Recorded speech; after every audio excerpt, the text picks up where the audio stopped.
Sanghang saranang gacchami.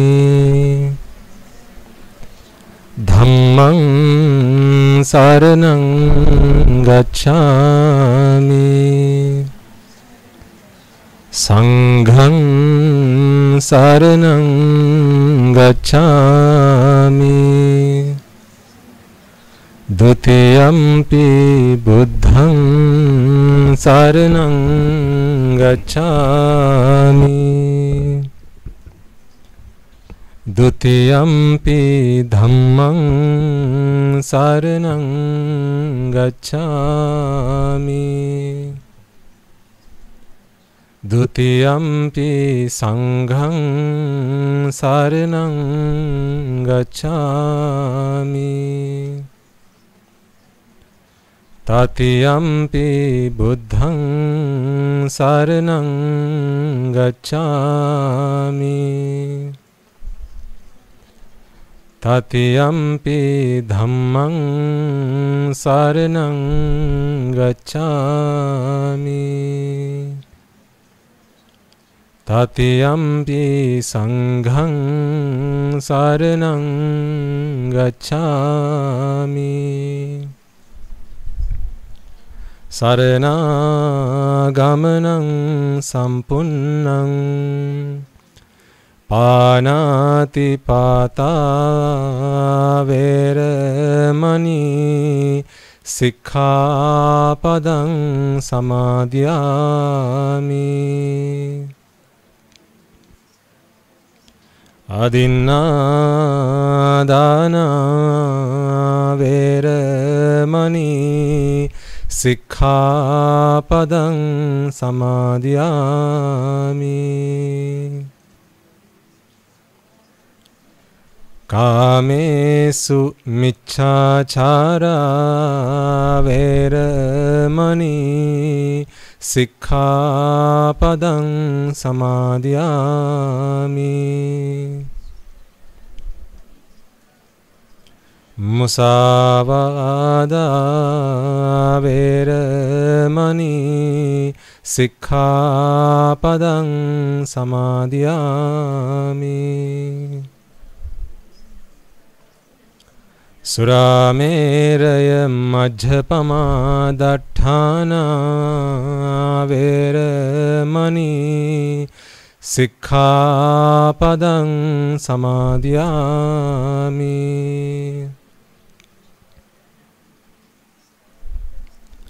Tisaranena saddhiṃ pañcasīlaṃ dhammaṃ sādhukaṃ surakkhitāṃ khatva appamādena sampādeta.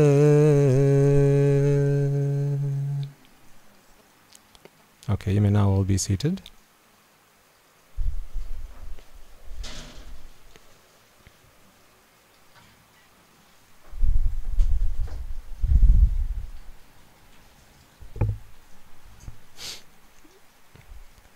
Prior to us commencing, as usual, let us take a moment once again to reflect and acknowledge the fact that it is because of the Supremely Enlightened One, the Perfect One, the Unparalleled One, the Unequaled One, the Unvanquished One, the Samma Sambuddha, that we have this Dhamma today. It is because of His infinite sacrifice, infinite wisdom, infinite concentration, and infinite dedication for the liberation of all beings that we have this Dhamma today. So, prior to us commencing, let us take a moment to pay homage to the Gautama Samma Sambuddhajanan Vahanse. Namo tassa bhagavato arahato samma sambuddhassa. Namo tassa bhagavato arahato samma sambuddhassa. Namo tassa bhagavato arahato samma sambuddhassa. And also, let us take a moment to reflect on the fact again that although today we may be in robes and you in white, and this is because of the gift of Dhamma, our lives have changed beyond recognition, beyond our wildest imagination.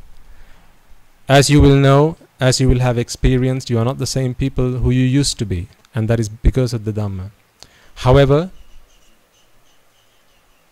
in this infinitely long journey that we have come in samsara, we have not always had the gift of associating the Dhamma, or those who could gift us the Dhamma, the Kalyana Mitras, the noble ones, the moral ones. And through our association with ignoble and immoral people, our minds having been defiled with raga, dvesha, moha, that is desire, aversion and delusion, and been blinded with avidya and tanha, ignorance and attachment, we may have offended, abused and desecrated the noble ones, the Samma Sambuddhas, the Pacceka Buddhas, the Arahata Buddhas, Anagami, Sakurdagami, Sotapannas, be they on the path or having attained the fruits, as well as the Buddha's ministry, the Sambuddha Shasana. Any words of slander, abuse or deeds of desecration that we might have directed towards these noble ones, as well as the Sambuddha Shasana, either knowingly or unknowingly, may today hinder our progress, our understanding of the Dhamma. So prior to us commencing, let us all take a moment to seek forgiveness from the noble ones for any abuse, any slander, any desecration that we might have directed towards them in all our time in samsara, from the beginning, whenever that might have been, to this moment. And also prior to us commencing, let us all make a firm resolve that through the course of this sermon, may I and everyone else who are here today to listen to this sermon, the Devas, Brahmas, spirits, demons and the dead who we'll be inviting in just a moment, may they all be able to understand this Dhamma, comprehend this Dhamma and attain the noble achievement of Sotapanna. So, as I now make this invitation out to all the Devas, Brahmas, spirits, demons and the dead, I invite you all to extend that invitation out in your hearts and in your minds. Let us open up these places. May they join us. If any of those beings who have been our brothers, sisters, mothers, fathers, uncles, aunts, nephews and so on, throughout the infinite time that we have come through in samsara, anyone who might have helped us, supported us, assisted us in any way, shape or form, let us invite them all to join us. If any of them have been born in the woeful plane, may they witness this meritorious deed and through the power generated be able to be born in the blissful plane. And for all those beings born in the blissful plane, may this sermon help them to attain the supreme bliss of Nibbana. So as I make this invitation, I ask you all to extend that invitation to all of them and invite them to join us. Samanta Chakravalesu Atra Gacchantu Devata Sadhamman Munirajasansa Sunantu Saggamokkadang Dhamma savana kalo ayang badhanta Dhamma savana kalo ayang badhanta Dhamma savana kalo ayang badhanta.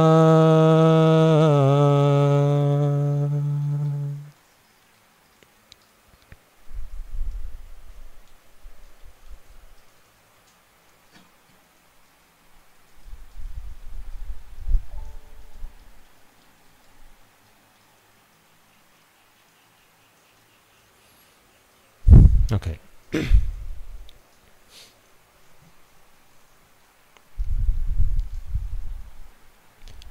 Most venerable members of the Mahasangha, distinguished guests, I think finally I can, in the truest sense of the word, say welcome to you all.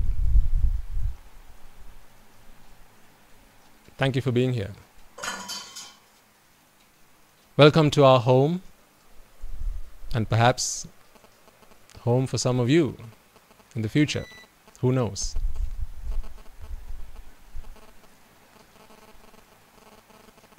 Lots has happened since the last time we met, and I'm sure most of you will be abreast with what's going on. The circus that the world is performing out there, and we are just spectators, witnessing, and constantly that serves as a reminder to ourselves. Every day I remind myself the reason that you have to be a recipient of words of abuse, dishonor, discredit, and so on and so forth is because you're still in samsara. Whose fault is that now? No one asked me to be here. Whose fault is it that I'm still here?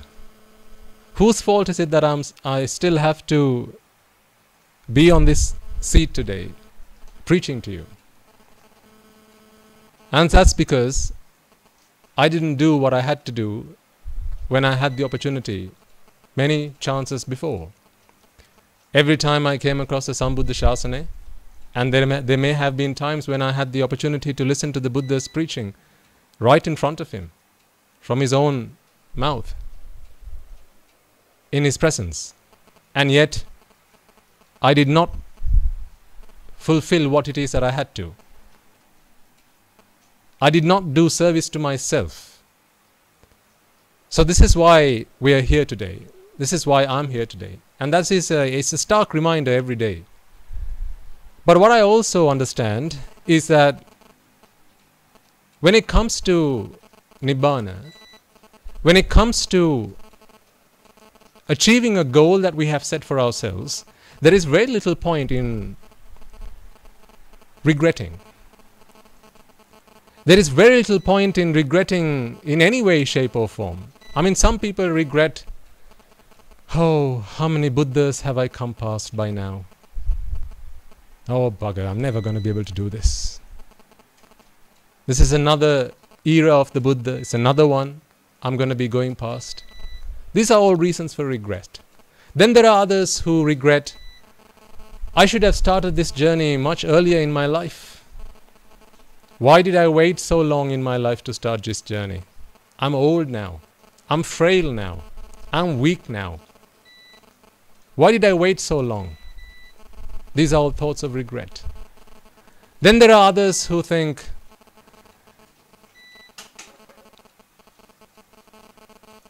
if only I were born a man, then perhaps I could have ordained at the monastery. I'm sure there are some among you who feel that way.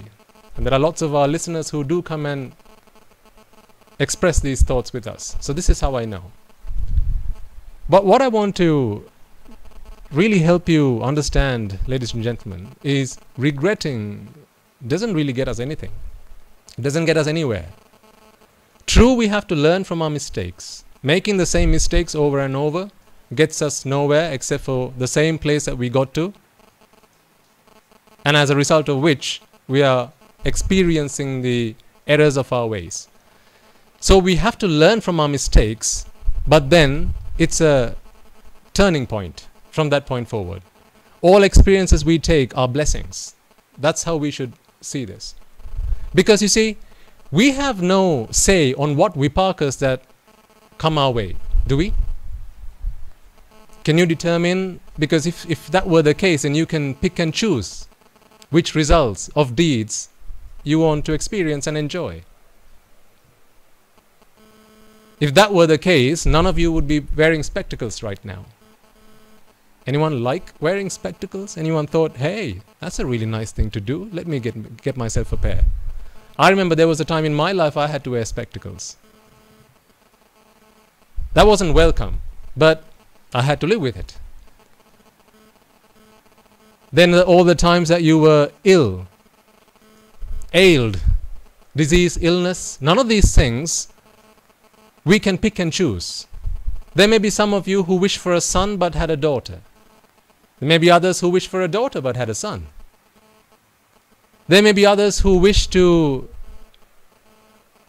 achieve different ambitions in your life than the ones that you're fulfilling today, than the professions that you're in today.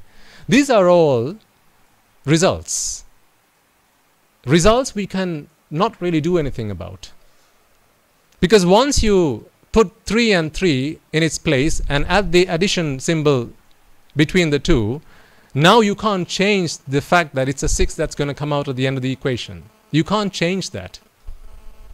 Because the equation, the formula, the inputs have been determined. You can't change the processing, because the processing is a universal law. This is what we call Dharmatave. This is the Dhamma, the cosmic law. This is how everything operates. So we can't change that. Once the inputs have been put in, the process is run, and now you get the outputs. Now what you have to reap what you sow. Absolutely. You have to reap what you sow. You can't sow mangoes and expect oranges. That would be madness, wouldn't it?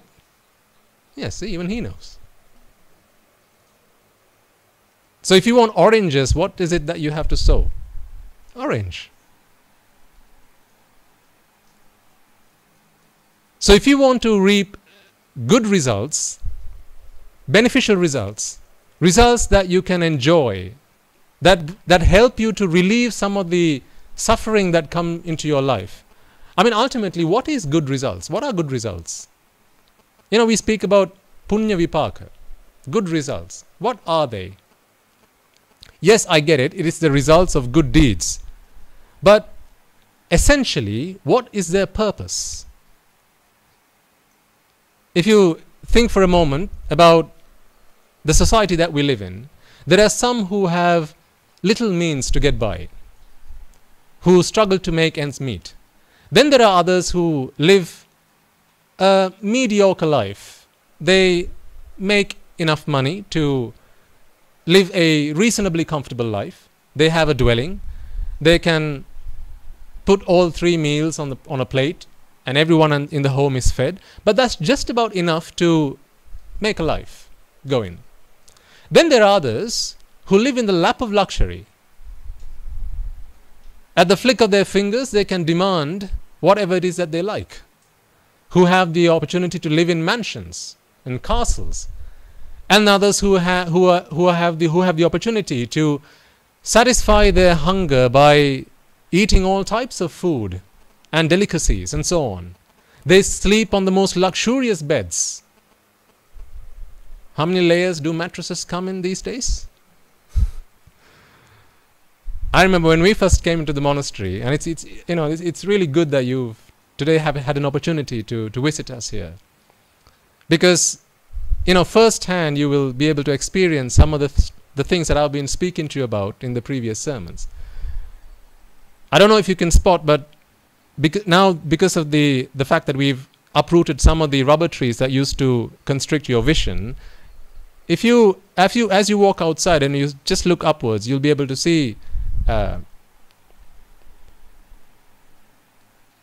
structure that has been built using wood and sheets, and it's about, I would say, 5 feet long and perhaps maybe 3 feet wide and about 6 foot tall. These are our toilets.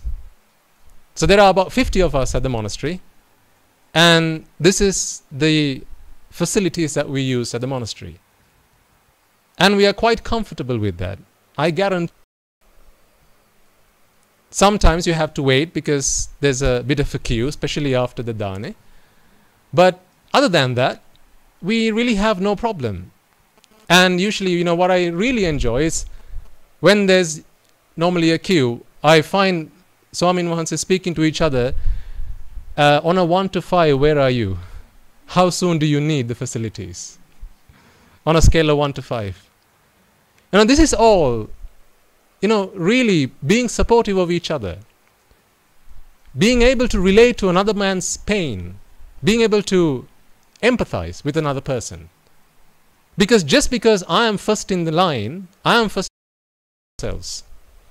Saradharma. These are the values that define us. These are the values that build a good foundation on which we can build the palace of Nibbana. Because if the foundation is not strong enough, then we're not going to get very far.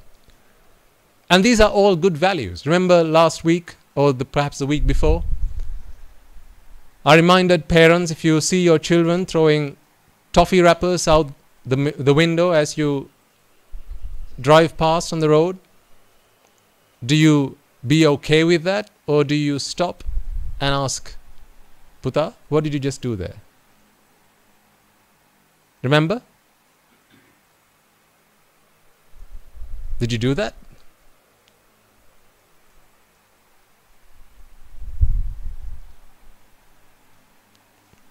When it's meal time at home, do you remind your children that go and check if Tati has been served first? These are all values, ladies and gentlemen, that we were brought up with. You know, going back when I was a young child and when my parents, when they were young, these were the values that defined who we were, who we are. These are the values that define the Aryas, the Siha Hela. Because it was customary that it was the father who was the breadwinner of the family. But of course now, you know, things have changed, times have changed, and it's acceptable that both parents are working. And if that's the case, then do you remind your children, have you checked if Ammi or Tati has been served yet before you serve yourself and go and start eating? Parents, if you don't do that, perhaps it's time you start doing that. Do you make sure that your children worship you before they leave home? Do you make sure that they light a lamp, an oil lamp, at the Buddha statue and worship the Buddha before they leave home? These are all great values. These are all values that will guide you to Nibbana. Because without that, this is an uphill battle, ladies and gentlemen. It's an uphill struggle. It's not easy. Because before you start climbing uphill, you have to first throw the ropes. Fair enough, you have strength in your arms, you have strength in your legs and strength in your body, but you still need the ropes onto which you need to hang on to, cling on to, like your life depends on it. And these values are going to be the ropes that are going to guide you. So you need them. They are absolutely essential. So make sure in your household there are certain values that you have established. And, you know, for young parents here, I would suggest speak to your own parents. Speak to your grandparents. And they will be more than happy to share with you some of the values that they used to practice in their household. I remember when I was a young child, we had an armchair at home. Hansi Putu? Yes, the armchair. So we had an armchair at home.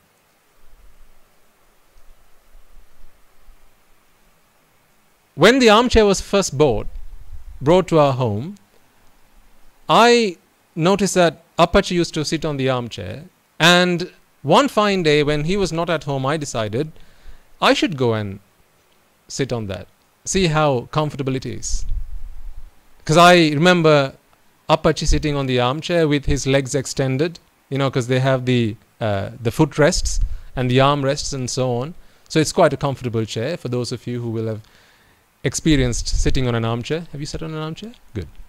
So you know what I'm talking about, right? Have you, Buddha? Okay.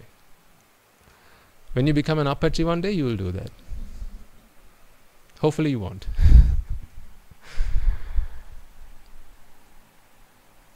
So I used to sit on this armchair, and then one day Appachi came home after work, and I was watching TV, I was on the armchair, and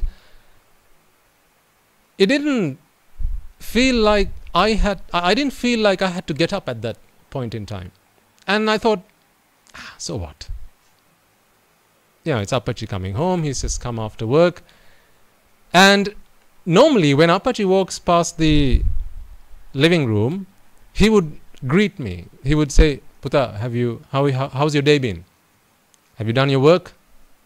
Why are you still watching TV? Something, you know, he would make some other comment, you know, some comment or the other before, as he walks down to speak to Amma.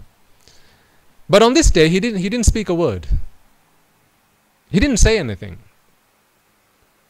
And normally I see a smile on his face, but on this day I couldn't see that smile. Now, I started wondering what might the reason be.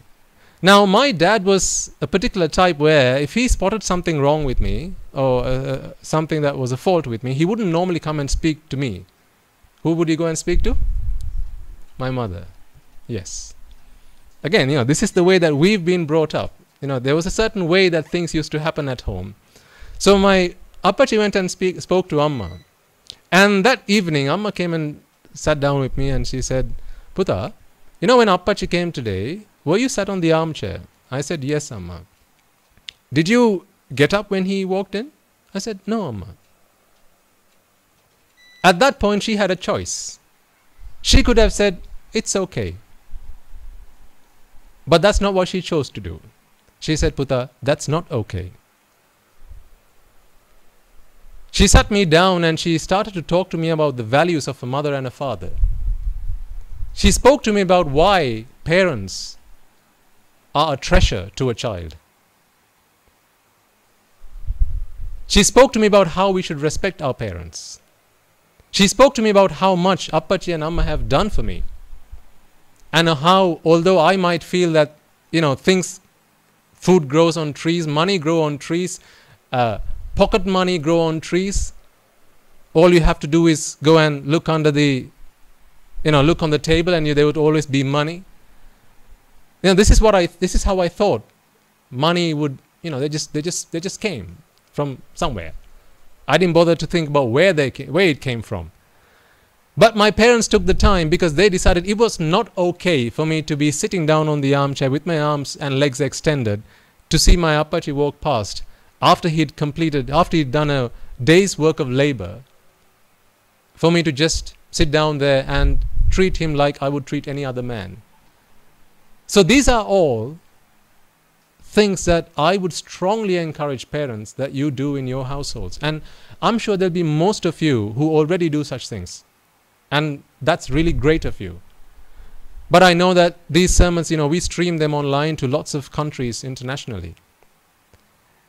And it's a shame that a lot of the time when parents who decide to do the best that they can for their children emigrate, they leave behind their old clothes, their old baggage, their old friends, and their old values. It's such a shame that they do that. The clothes, so. There are cold countries and there are hot countries, and sometimes the clothes that they used to wear here don't really suit. But why the friends? Have you not had people like that? They emigrate and then after that, they don't know you. But when they were here, you were there for everything, through thick and thin. You were there for them. You were best buddies. But as soon as they went abroad, now they started making their own friends. Now, they begin to associate a new crowd. You became the old gold. Now they've found new gold. Make new friends, but keep the old ones. These were things that my parents taught me. Never forget the people that helped you get where you are today. What did the Buddha do for 7 weeks when he was under the Bodhi tree, after he first enlightened? I think I've spoken to you about this in the past. He reflected, ladies and gentlemen. Animisa lochana puja. Animisa lochana. Lochana is to look, to reflect. Misa is a nimesha, is a moment. Without leaving one moment, he looked back at his past. He looked back at all the people. There's a conventional sense as well, so I'm not discarding any of that. The conventional interpretation given is, the Buddha looking at the Bodhi tree, and then he spent a week reflecting or looking at the Bodhi tree, paying respect. That is, I don't disagree with that. I'm not discarding any of that. But I think the Bodhi tree represents more than just a tree. Because the Bodhi is what he attained. The Bodhi is what he was able to instill within himself. He became the Buddha. That is the bodhiya that he was able to attain. So now he's looking at the tree, that is a metaphorical sense. But in the literal sense, he's reflecting on all those people that he came past. All those beings that he came past in this infinitely long journey in samsara, who helped him in any way, shape or form. And he looks back to check, are they still alive? Are they in places, have they been born in blissful places such that I may be able to go and help them? What about my teachers, Alara Kalam and Uddakaramaputta? Where are they now? Can they be helped, or are they beyond help? So he looked back. This is where the Buddha started. Parents, where do you think you ought to start?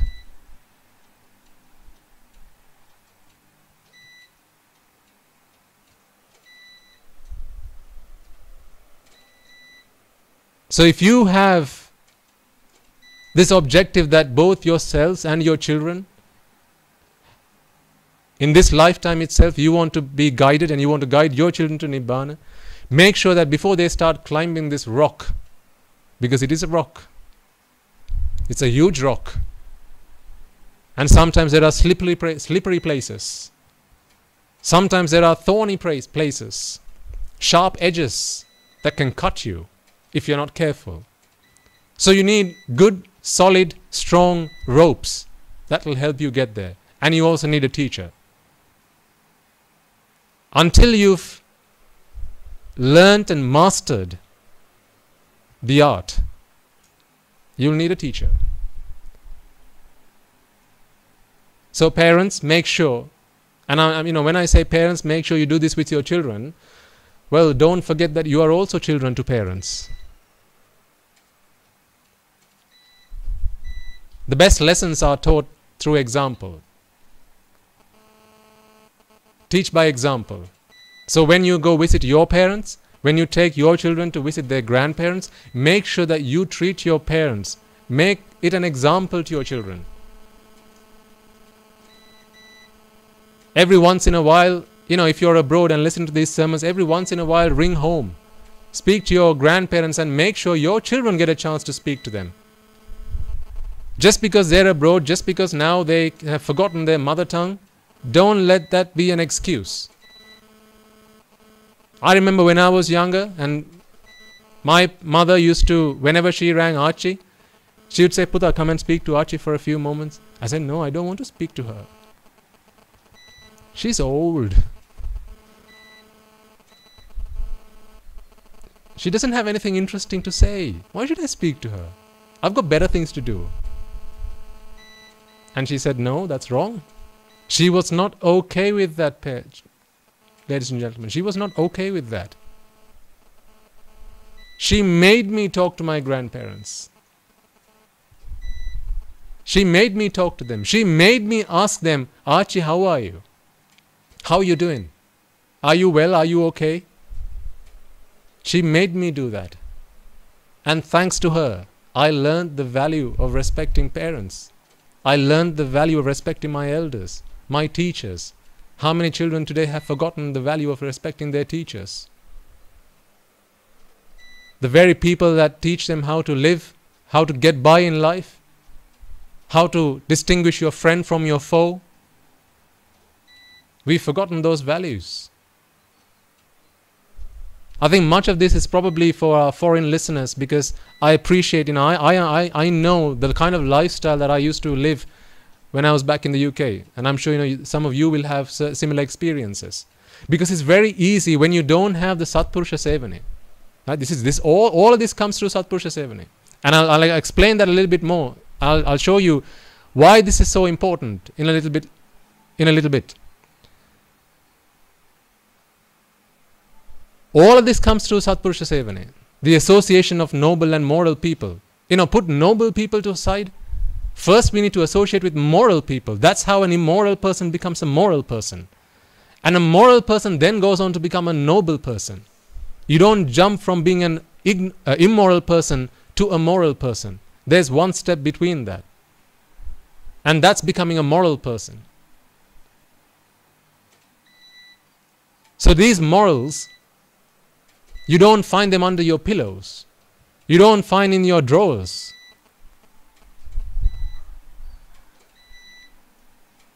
These morals are with people. And the people that you get to associate the most are your parents.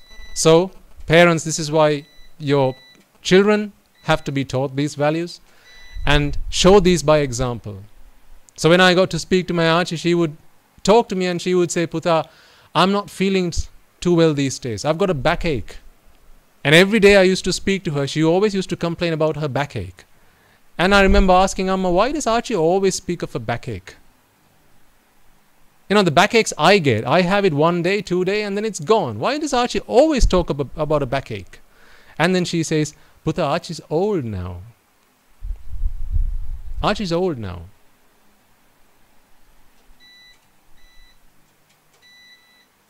Then she reminded me, you know, you're going to be like that pretty soon. She didn't grow old doing nothing. Puta, she grew old bringing me up. She grew old bringing up your parents. She grew old bringing up your very parents who today look after you, who feed you, who protect you, who shelter you, who are there for you through thick and thin, through rain and shine.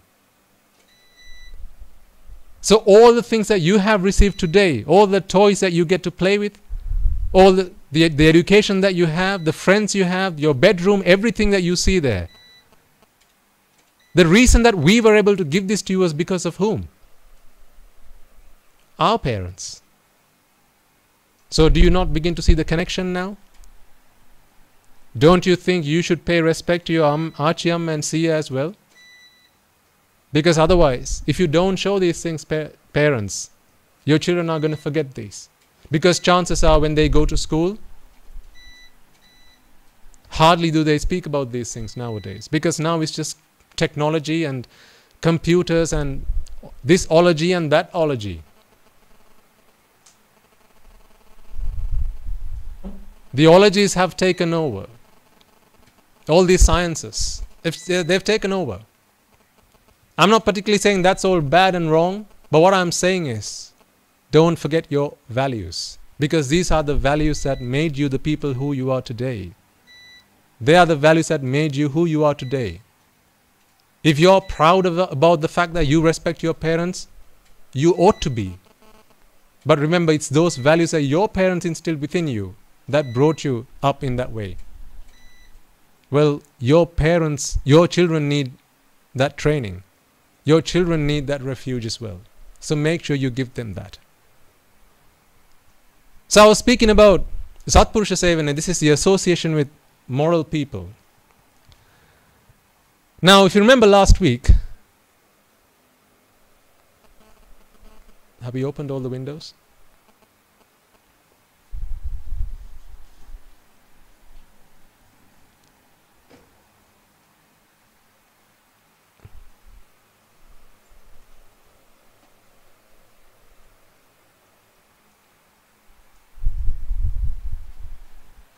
So I know it's a bit humid and it can become a little bit difficult to stay awake.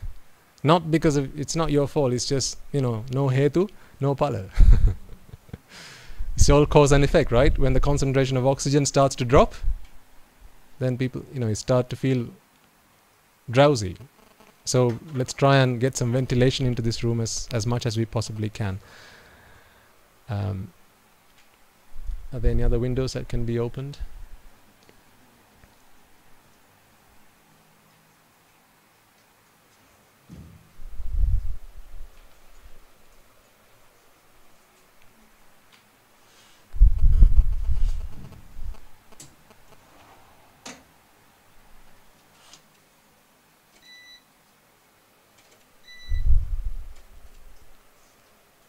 Okay.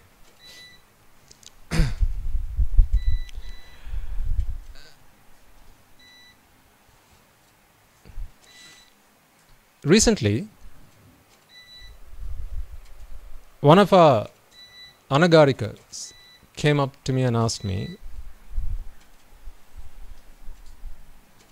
Swamin Mahansa, what can I do to maximize the effect of the merit that I do? So what can I do to maximize the effects of the meritorious deeds that I do. So as an example, he says, if I offer a dana, give alms to the Mahasangha, what can I do to maximize the return? Right? You know, this is something that we are all interested in, right? Getting maximum return for our investments. In every sense of the word, right? When you invest time, money, right? Whatever the case might be, you want maximum return for your investment. And there's nothing wrong with that. I'm glad that that's how you feel. Because what is it that you're investing every moment that you're awake? Do you have anything more precious than your human life? These seconds that are ticking away? Anything more precious than that? How much of your bank account are you not willing to offer if someone said, if you don't give me everything that you own, I'm going to take away your life in the next hour? How much, about what amount are you not willing to offer that person? What's the top limit? I've got 50 million in my bank account, I'll give you 10. I'm not giving you a penny more than that. Take my life if you must.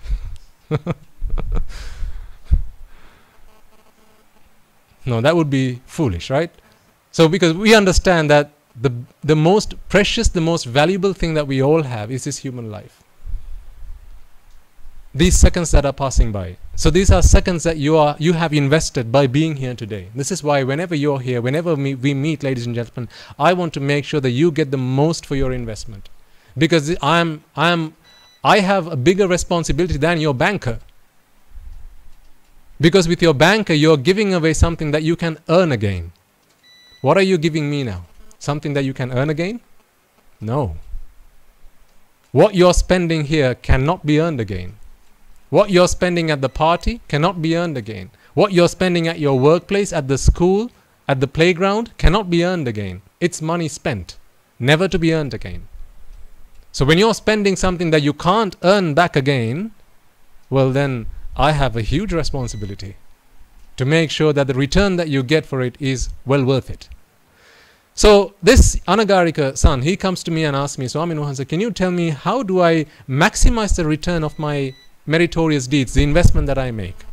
And I said, what a wonderful question to ask. Because I said, as I started to reflect on this question, I realized that most of the time, people try to make changes not where it matters the most. For those of you who've been in the business world and who've done psychology and things like that, you will know that, you'll have heard of the Pareto principle, right? 20% results in 80% gain. It's the 20% that makes the biggest change. But people generally don't work on the 20%. They work on the other 80, expecting a huge change. When there's just 20% you need to work on to get you the 80% reward. So when he comes to me with this question, I began to ponder on this question because I wanted to give him an answer that he was going to be satisfied with, and an answer that would do justice to the question and the Dhamma as well. Then I began to realize, see, there are three factors that determine the value of the merit that you earn. Three factors. Number one is the meritorious deed itself. So there's dana, sila, bhavana, pattidana, pattanu modana, veyyavacha, apachayana, dittiju kamma. So these are the meritorious deeds.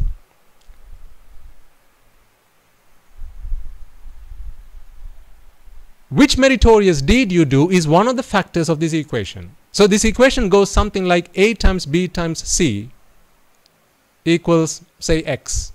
And X is the value of the merit that you earn. So A product B product C equals X. A is the meritorious deed that you're about to be doing. So whether that's offering a dana, whether that's doing meditation, preaching the Dhamma, or perhaps worshipping your parents, sweeping the temple, all of these, or picking up litter, all of these are meritorious deeds. A meritorious deed is what? A deed that you do to relieve yourself from vexation we'll come to that later, to relieve yourself from vexation for the benefit of other beings. Where the deed that you do is for the benefit of other beings, then that is a meritorious deed. What is an unmeritorious deed? A deed that you do to relieve yourself from vexation, this is pelima, okay, to relieve yourself from vexation, but that which brings unwelcome, unwholesome results for others, other worldly beings, is an unmeritorious deed. I'll come back to it and I'll explain to you each word there and why I use those words particularly. But let's come back to this formula first. So X, A times B times C equals X. So A being the meritorious deed itself. A lot of people spend a lot of time there picking the right meritorious deed to do. Do I give alms to the temple or do I give alms to an orphanage? Do I observe Sil today or do I take the dhan into the temple? Do I worship my parents or do I worship the Buddha? A lot of people spend time thinking where they need to, which meritorious deed they ought to be doing. So they're really picky there. Then there's factor B. The value of the person who's the recipient of the meritorious deed that you're doing. So if you're offering a dana to the Mahasangha, then the value of so these are the values, the ingrained values I'm speaking of, the guna, okay, the qualities rather. These are the qualities of the recipient of this meritorious deed. This is why in the Dakkina Vibhanga Sutra, the analysis of dana, charity, the Lord Buddha speaks of how, depending on the recipient of the offering that you make, the merit that you earn is determined. So he says, if you offer a dana to a prutakjana, this is a mundane worldly person, the merit that you earn there is 100 times more than offering it to an animal. Then he goes on to say, if you offer alms to someone who's on the path to becoming a sotapanna, so a sotapannati marga, who's on a path to becoming a sotapanna, the merit that you earn is 100 times more. So this is one person, one sotapatti marga. Okay, one person who's on the path to becoming a sotapanna is equal to offering alms to 100 people who are prutakjanas, who are mundane worldly people. So think about it. Throwing a party at home or taking alms to the temple. Now you can decide. Now, of course, people who visit you at home, they could be sotapannas. Why don't sotapannas go to parties? Don't they? Of course they can do. If they want to, they can do. There's no, you can't, there's no hard and fast rule. There are no sotapannas don't go to parties. No, you can't say that. What about sakurdagamis? Don't they go to parties? They can do, yes. If they want, if they choose to, of course they can do. What's wrong with going to a party? Well, they might not choose to dance at the party.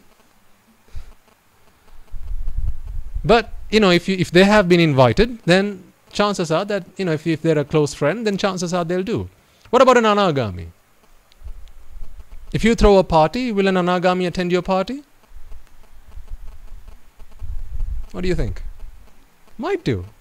Yes, he might do. Again, he's not going to be dancing at the party. He probably won't be singing at the party. But he'll probably come there, take a seat and, wait for food to be served. He'll have a chat, a conversation. However, if there's a clash, for instance, there's a party and there's a clash whereby there's a sermon at the same time somewhere else. At that time, chances are he's going to pick the sermon than attend the party.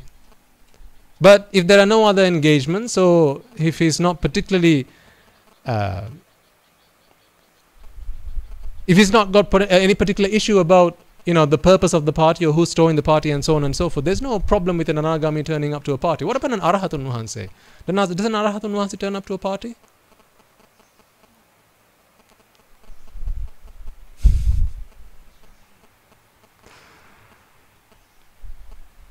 No, an Arahatun Wahanse doesn't turn up to a party.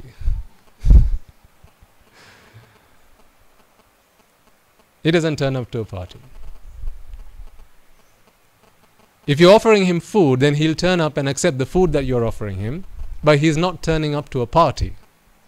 You know, when you're throwing a party, you have this idea that it's going to be a fun place where everyone's going to be talking to each other, chit-chat, you know, a bit of a chin-wag with each other, catching up on all the dues, right? What's happened in, you know, everywhere, this, that, and the other, right? So he's not going to want to turn up to a place like that, because all of that is just, one, a waste of time, and two, it's not, you know, it does not give him any kind of satisfaction to turn up to a place like that. So an Arahatun Wahanse is not going to turn up to a party. But all the others, there's a chance that they could turn up to a party. Okay? Now, so we were talking about the Dakkina Vibhanga Sutra, and the Buddha says, if you offer a dana to an anagami person, so he goes up that way, if you offer a dana to an anagami person, that is equivalent, the merit that you earn through doing that is equivalent to offering a dana to 100 people who are on the path to becoming an anagami. So he continues on that, along that path, and he then says, offering a dana to a Pacceka Buddha is 100 times meritorious than offering the dana to someone who is an Arahant. And offering a dana to a Samma Sambuddha is 100 times more meritorious than offering a dana to a Pacceka Buddha. Then he goes on to talk about doing Arya Maitri and so on and so forth, but I'll leave that for another day. You know, he speaks about how you can earn merit from offering a dana. Okay? So again, what I'm speaking about is the second factor in this equation, A product B, A times B. So this is the B.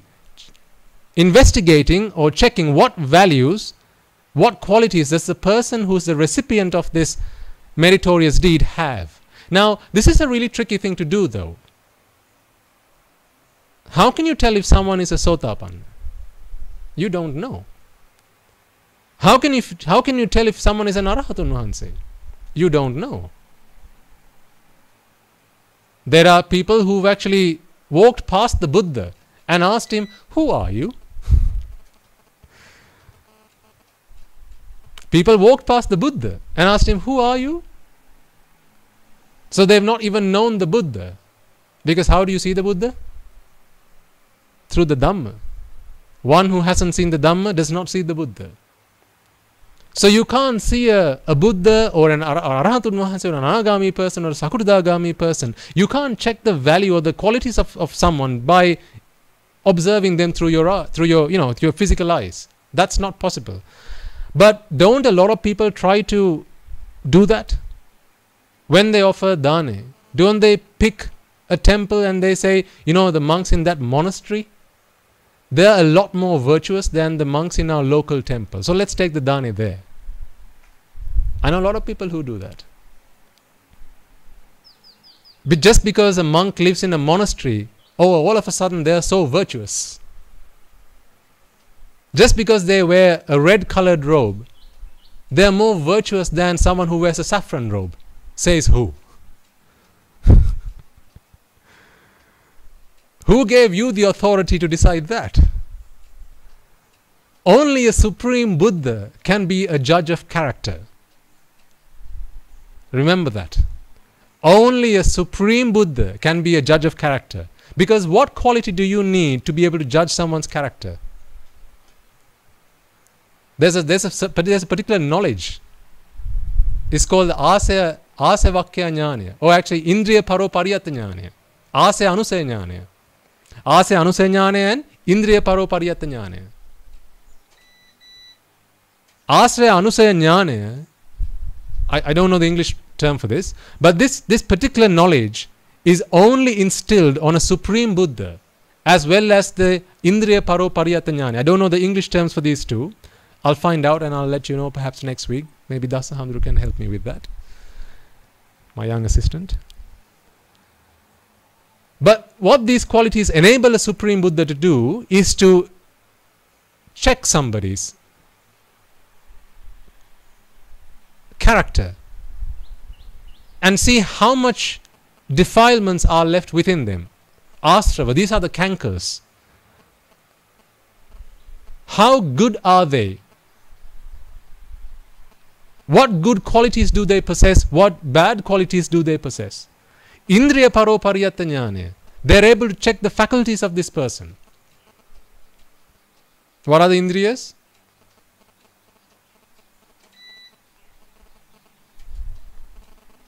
Chanda, Chitta, Virya, Vimansa. Satara indriya. So they're able to check the indriya. These are the faculties. I'm not talking about the eye, nose, tongue and so forth. That even you can check, right? These are not the faculties that I'm speaking about. But a Supreme Buddha is able to analyze a person and make a judgment about their character. But no one else is able to do that. But isn't that what we do all the time? Judge other people? Oh, it's so easy to do, isn't it? So easy to do. You know, I've heard this. I remember when I learned customer service. Someone said a customer makes up their mind in the first 10 seconds they meet a person. So make sure that first 10 seconds you'll give a lasting good impression. Why? Because as soon as you walk into the shop or to the establishment, the first 10 seconds they spend speaking to you, they've already done what? Judged you. We are so eager to judge other people. But it's not something that we can do. This is the problem. And remember also last week I said, you know, what do we use to judge other people? What is the measuring, what is the yardstick that we use? Or rather who? Exactly. Yourself. So when you say, oh, she's fair, compared to whom? You. When you say, he's a good person, compared to whom? You. He's a bad person, compared to whom? You. So are you perfect? So how can you judge somebody then?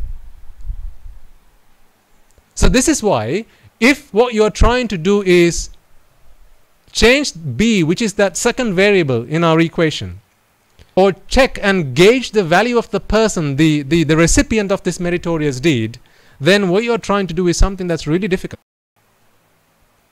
So A was what? The meritorious deed itself. B is what? The quality or the qualities of the person or the qualities of the recipient. So what's C then? Any guesses?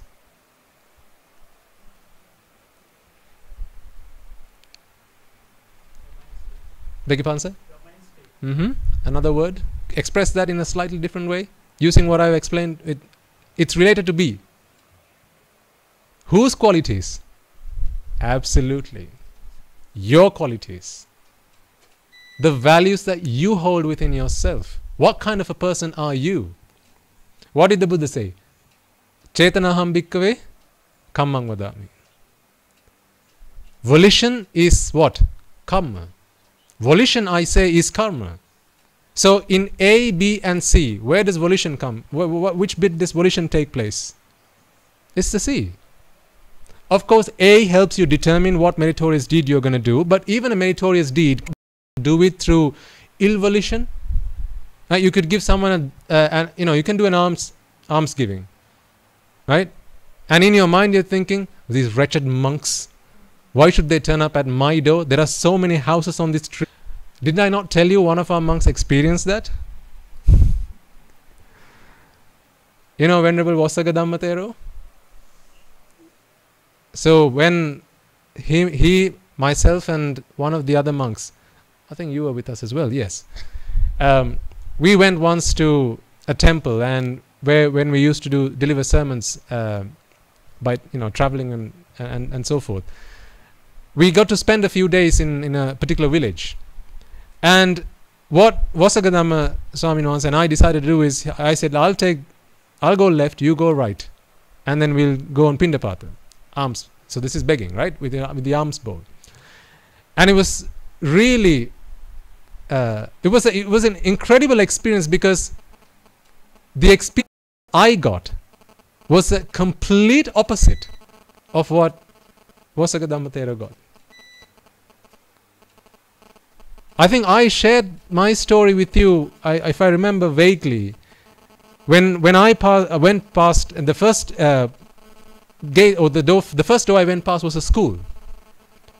So this was a primary school, and I thought, do I stay here or do I move on? Because everyone was doing their morning assembly. But then I decided, let's stay and see what happens. I mean, of course, they can choose to ignore me if they want to, right? So I stood by the gate, and then the headmaster of the school, she spotted me. The headmistress, she spotted me, and then she, in the middle of the assembly, she said, right, everyone stop. There's a Swamin Wahanse at the gate. Go and bring any food that you might have brought from home.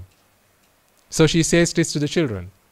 These are all primary school children. Anyone who wishes to give some part of your food to the Swamin Wahanse, go and bring your food. And the teachers as well as the children. I think there were about 100 little children there. All of them, they came running with their tiffin boxes. Bless them. So I was stood outside the gate, and they all came one after the other, their little sandwiches, with their little portions of rice, whatever they could.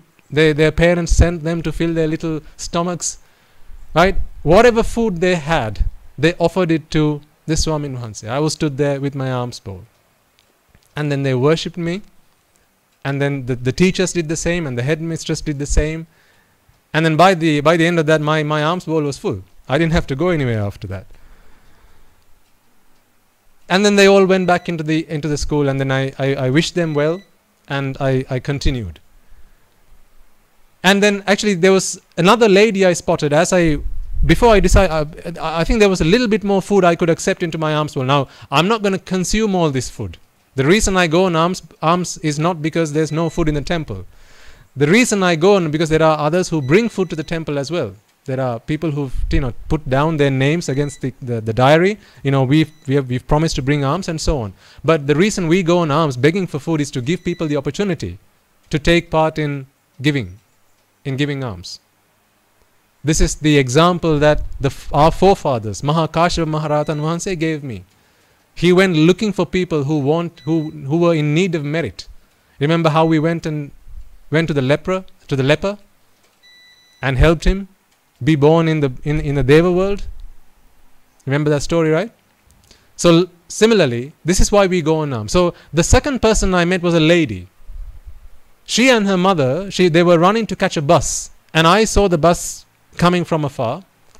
So they were running to catch the bus, and having seen me, they worshipped me, not having kneeled because it was the road, but they worshipped me by bending, kind of half bend, and then she kept running to catch the bus. But a few yards later, she thought, no, this is a chance I'm never going to get again. She came back. She came back again, opened up her handbag. She took out the lunch packet that she had packed for herself, and then she gifted it into my alms bowl. That was a great experience for me. And I'm saying sadhu, sadhu, sadhu in my mind. When I was witnessing how much these people, they are keen to do merits, and how much when they see the Mahasangha, how they feel about that. When they see the robe, because in their minds it was Sariputta Moggallana Mahakashapa Maharatan Wahanse. Perhaps they might never have seen a monk go on Pindapata before that. So that was my experience. So I was only too keen to come back to the temple to share my experience with the other monks. So I waited to receive Venerable Vossagadammathera at the temple, because I turned up. It only took me I think half an hour, and I was back at the temple, because my alms bowl only took 2 servings. Then I was waiting for Vossagadammathera, and I think he took a good while to turn up. At least a couple of hours went by, and I was getting worried that it was going to be past 12 now. And then we thought, let's get on a vehicle and go and perhaps collect him from wherever he might be. And then just as we thought that, we saw him approaching from afar. Then he came to the temple, and he wasn't flustered, but I noticed from his face that he'd experienced something that he wasn't expecting. So I asked him, how did it go? How was your arms round? And he said, Swamin Wahanse, I experienced something that all the money in the world could not have brought me. I asked him, what happened? He said, as I took my alms bowl and went past the first home, there was an old lady inside the house I could see because she had her window opened. So I thought I should do her good because I remembered Kashyapa Maharahatan Wahanse and how he went looking for people who needed help. So I approached this lady who was by her window on the inside of inside the house. So I approached the window, and as I was approaching her, she spotted me. And when she spotted me, she started shouting. I'll say out these words in Sinhala so you can really get the gist of the feelings that she must have had at that time. Menna tatte gaapu.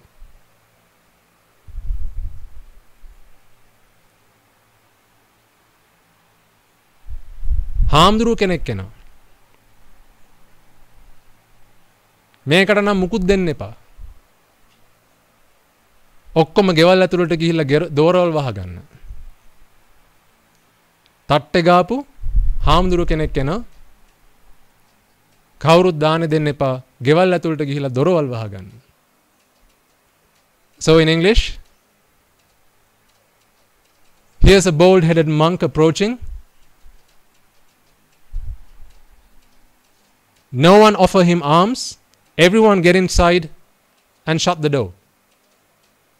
So she's shouting this out and loud so that other people in the vicinity was able to hear this.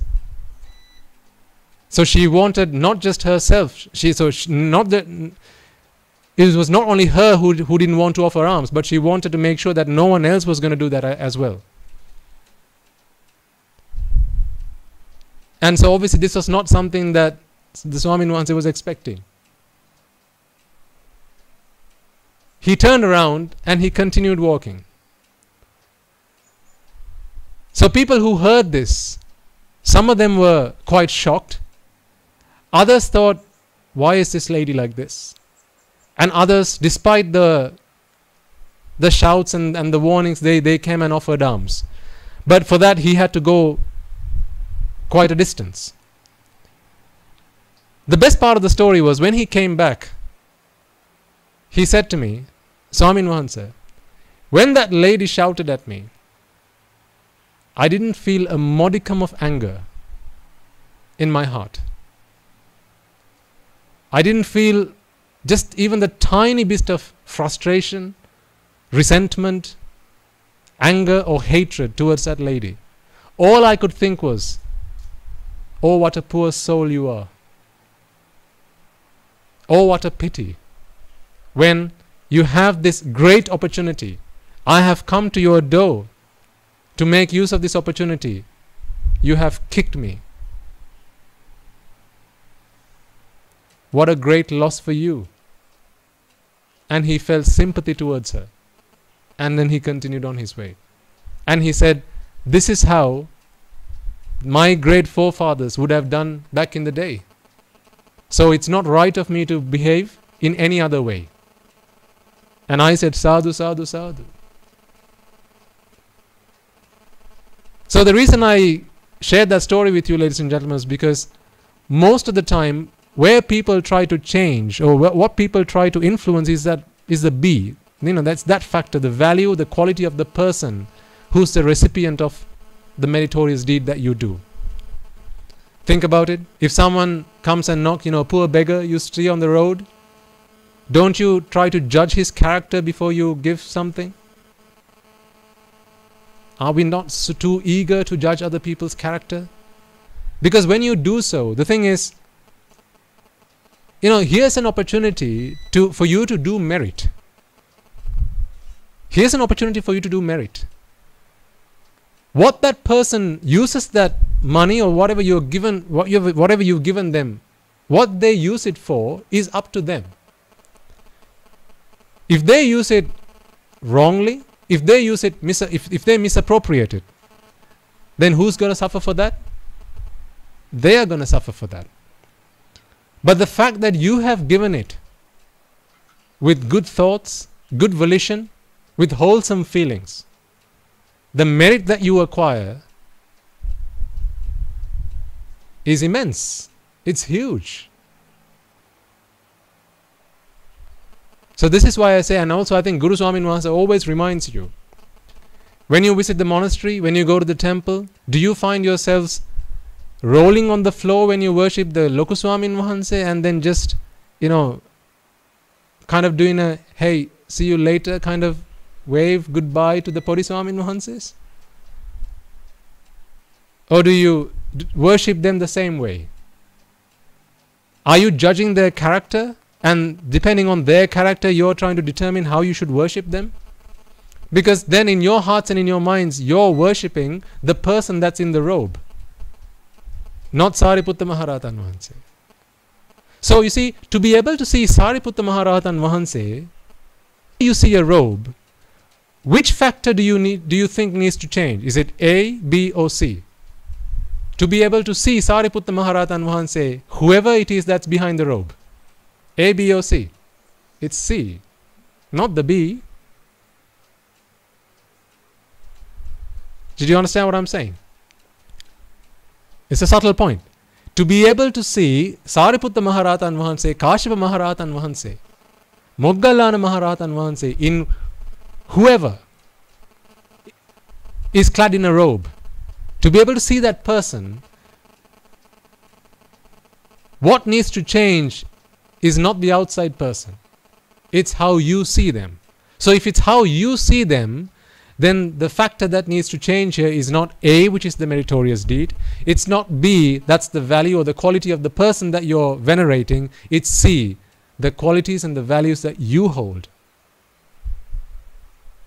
This is the 20% that gives you the 80%.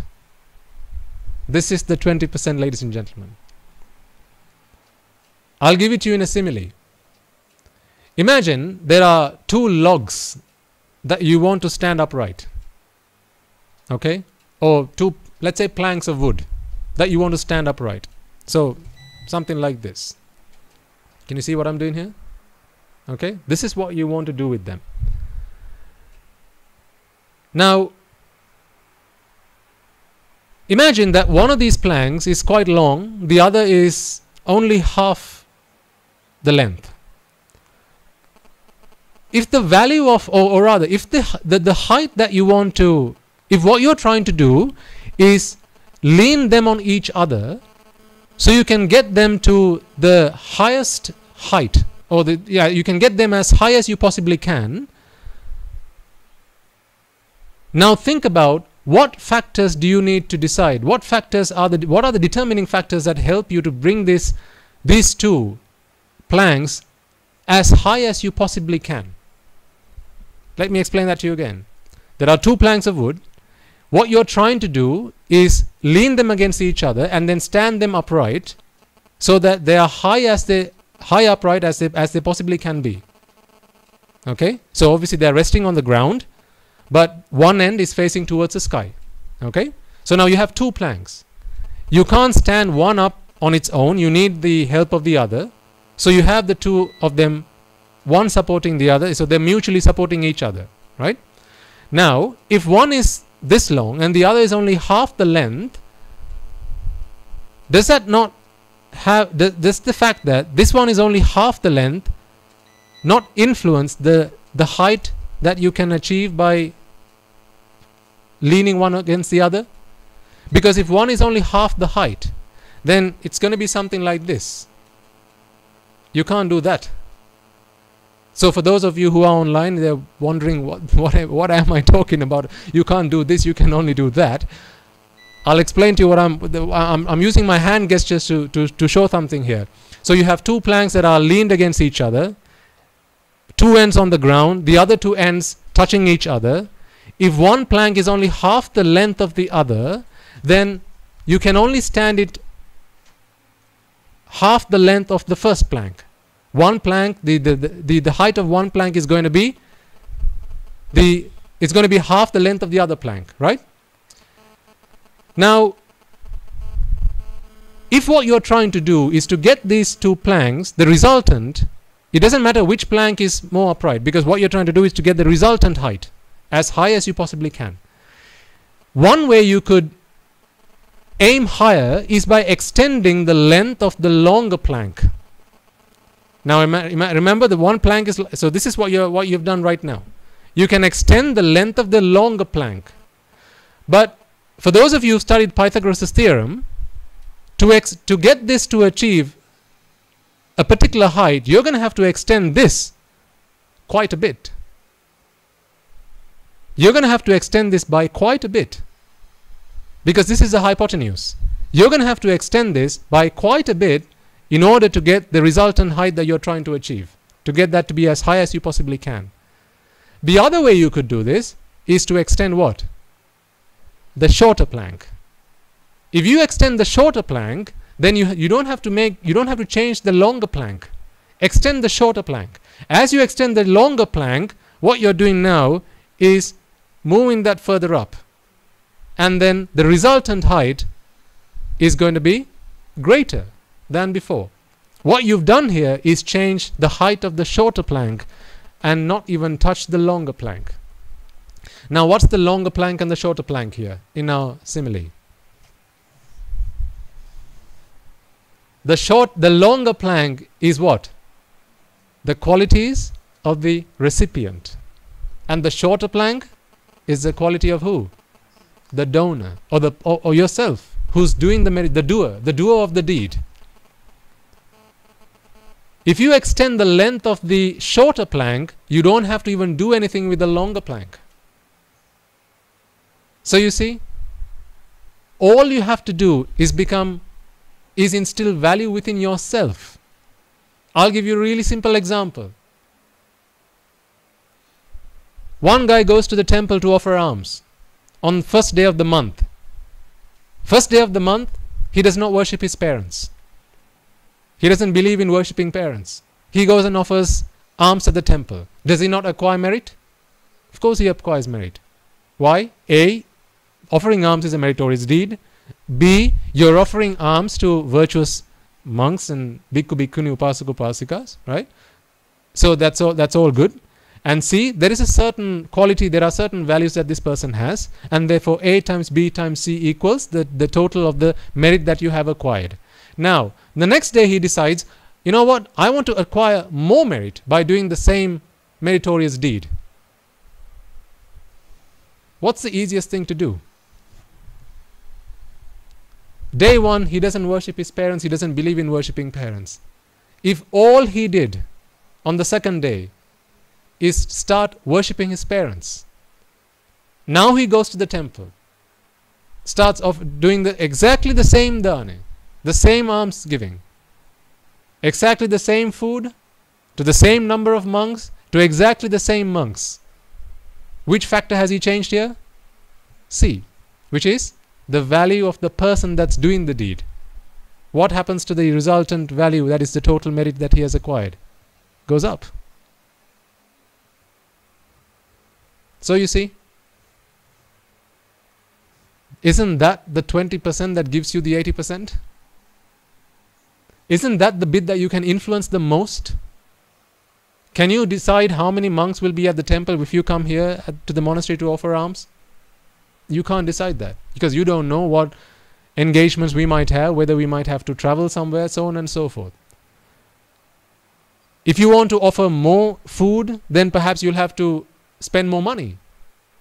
If you don't have more money, then if you only have the same money, then you can only offer the same dana. But what you can do is become a person who has more value, greater qualities.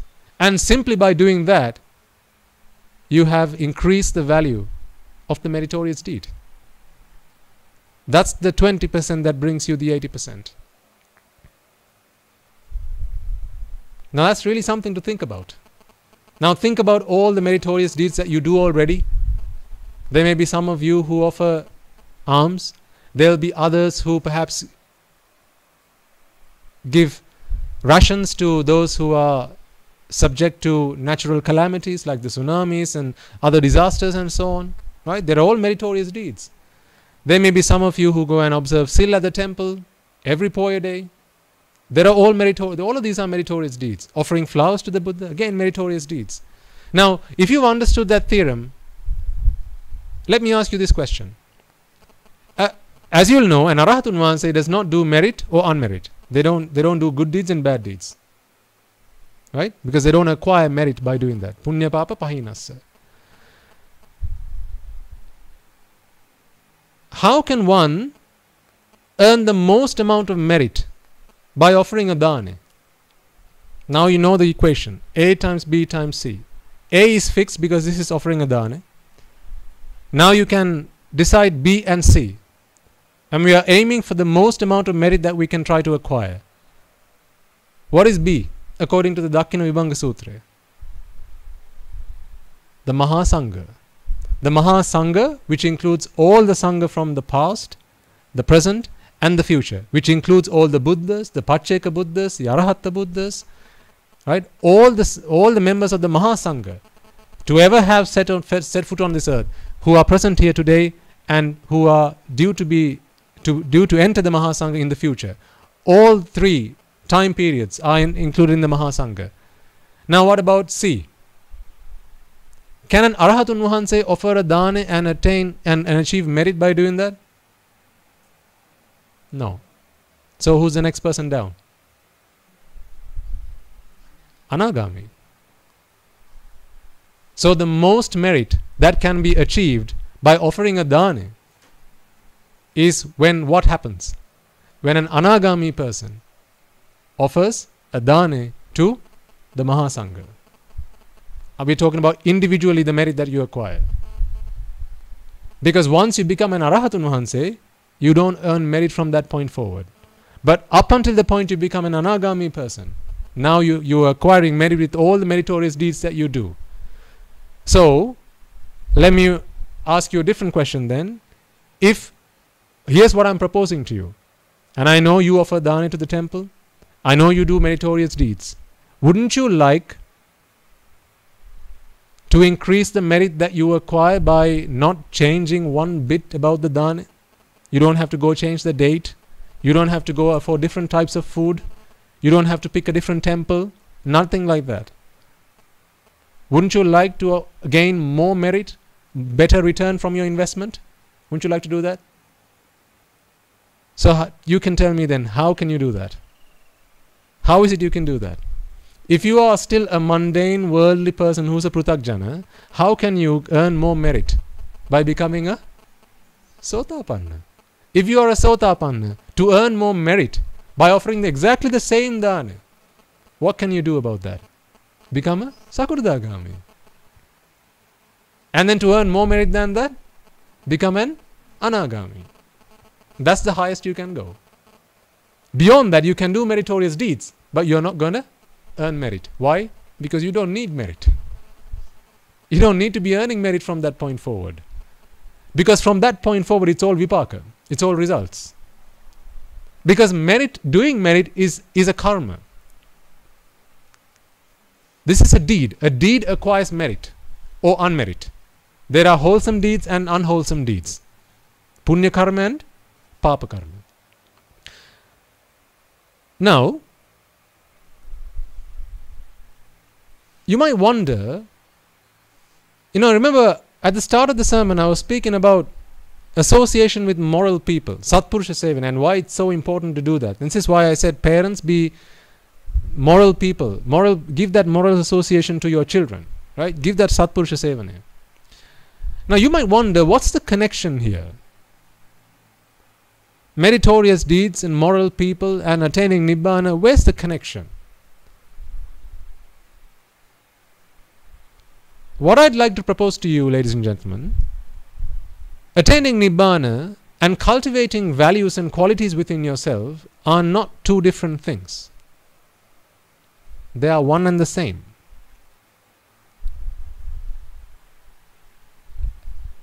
Attaining Nibbana, becoming an Arahatun Vahanse, and cultivating qualities, cultivating great qualities, good qualities within yourself, the path to doing that is not, they're not two different things, they are one and the same.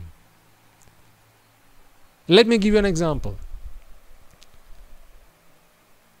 Do you understand, do you accept, do you acknowledge that an Arahatun Wahanse is born where great qualities come together? When great qualities come together, they culminate. At that point, an Arahatun Wahanse is born. Because, I mean, how does a robber become an Arahatun Wahanse? How does a murderer become an Arahatun Wahanse? How does a womanizer become an Arahatun Wahanse? It's the same person. But what's changed? The qualities. They have discarded, rejected bad qualities and instilled within them good qualities. So it's the discarding, the shedding out of the bad qualities and acquiring and instilling and cultivating the good qualities that transforms who? Angulimala into Angulimala Maharahatan Wahanse. That's how a murderer became a Maharahatan Wahanse.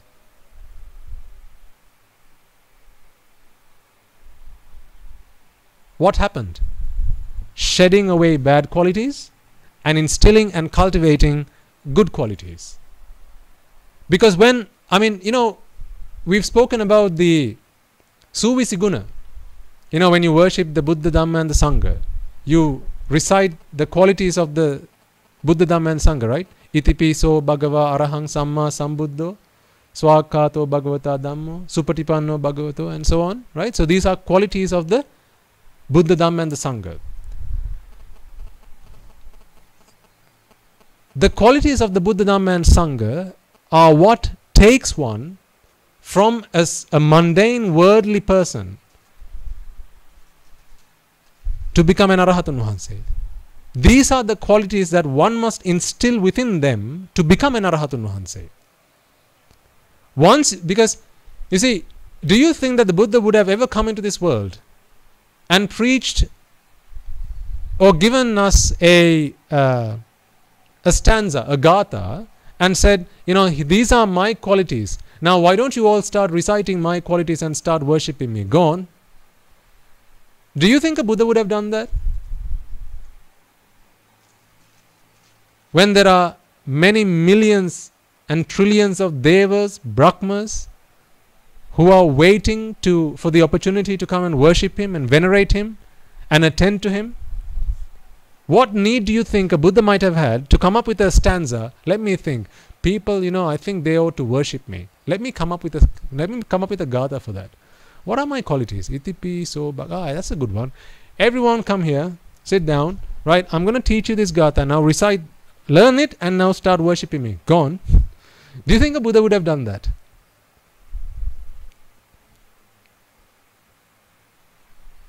Because the Buddha comes into this world, ladies and gentlemen, to give us this practical path to attaining Nibbana, for nothing else. So when the Buddha preaches about the qualities of the Buddha, the qualities of the Dhamma, the qualities of the Sangha, this is a prescription. A prescription for someone who is ailed. A prescription for someone who is ailed with raga, dvesha and moha, desire, aversion and delusion. This is a prescription that treats desire, aversion and delusion. For someone who is a mundane, worldly person, they start the journey by instilling the qualities of the Mahasangha within them. Once they've concluded at the so this goes from Supatipanna to all the way to Anuttaram Punya Kettang Lokasati. This is the gatha, right? You will have recited that many times over by now. Supatipanno Bhagavato Savaka Sangho, Ujupatipanno Bhagavato Savaka Sangho, Nyaya Patipanno Bhagavato Savaka Sangho, Samiji Patipanno Bhagavato Savaka Sangho, Ahuneyo Pahuneyo, Dakkineyo, Anjali Karaneyo, Anuttaram Punya Kettang Lokasati. So these are the 9 qualities of the Mahasangha, or the Sangharatnaya. This is one of the triple gems. Okay? So it starts at Supatipanna and ends at Anuttaram Punya Kettang. This is a prescription. This is a prescription of the qualities that we, you and I, must strive to instill within ourselves in order that we can transform ourselves to become an Arahatun Wahanse. Now the nature of this prescription is that you start at the end and you work your way up. You start at Anuttaram Punyaketta. You work your way all the way up to Supatipanna. Then you start working your way through Pachattang Veditabbo Vinyohi, which is the final quality of the Dhammaratna. And you work your way up to Swakkato Bhagavata Dhammo. And then finally you work your way up the ladder, instilling the qualities of the Buddha. I'm not talking about the Supreme Buddha. The qualities that bring into this world a Buddha. Now this might be a little bit heavy. So try to pay attention and see what it is I'm trying to explain to you here. What I'm trying to explain to you here, ladies and gentlemen, is that the gathas that we recite day and night to worship the Buddha, Dhamma and the Sangha are not gathas that were given to us by the Buddha to just keep reciting. This is a prescription. It's a prescription that he's given us. And by prescription, what I mean is these are qualities that he said, instill within yourselves such that you can transform yourself from a mundane, worldly person, first to a Sotapanna, then to a Sakurdagami, Anagami, and finally to an Arahatun Wahanse. By the time you've instilled the qualities of the Sangharatne within you, you have become a Sotapanna. What does Supatipanna mean? What is Su? Nibbana. Sugata. Sugata. So Supatipanna, Su is Nibbana. Su is another is a term that gives meaning of Nibbana. Supatipanna. Patipanna is Pilipan, who has entered the path to Nibbana. Entering the path to Nibbana is who? A stream enterer. What is the path to Nibbana? The Noble Eightfold Path. So one who has entered the Noble Eightfold Path is a Sotapanna. One who has entered the Noble Eightfold Path has instilled within them by that point all the 9 qualities of the Sangharatna. The triple gem, one of the triple gems, one of the gems that is the Sangha. It starts at Anuttaram Punya Kettang and works its way up all the way to Supatipanna. Now, what I'll do is in future sermons, I'll take each of these qualities and I'll explain them to you in detail so that you can start to instill these values within you. Because this is why I say the birth of an Arahatun Wahanse is nothing other than the culmination of all the great qualities of an Arahatun Wahanse. That is all it is. Nothing else. How did the Bodhisattva become a Buddha? Was that a magic? When he perfected the Dasaparami, Upaparami and the Dasaparamatha Parami, what did he do? Aren't these good qualities? Aren't they great qualities? Dana Paramita, Sila Paramita, Kanti Paramita, Upeksha Paramita, Metta Paramita. These are all qualities. So once you have perfected these qualities, then you become a Buddha. And the path to becoming a Buddha is what the Buddha gives us when he speaks of the 24 qualities of the triple gem. So each one of these qualities I'll begin to detail to you so you can start to instill these values within yourself. I'll explain to you one in brief today just so you can get the gist of this. Anuttaram Punya Kettan. This is the last one, number 24, because this is where you start. It's like a flight of steps.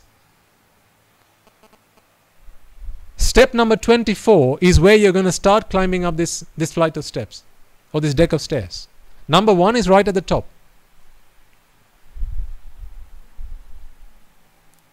Number 24 is Anuttaram Punya Kettam. Anuttara Pinketa. Now, there are conventional meanings to a lot of these, none of which I'm discarding. They are meaningful, so we continue to take those meanings as well.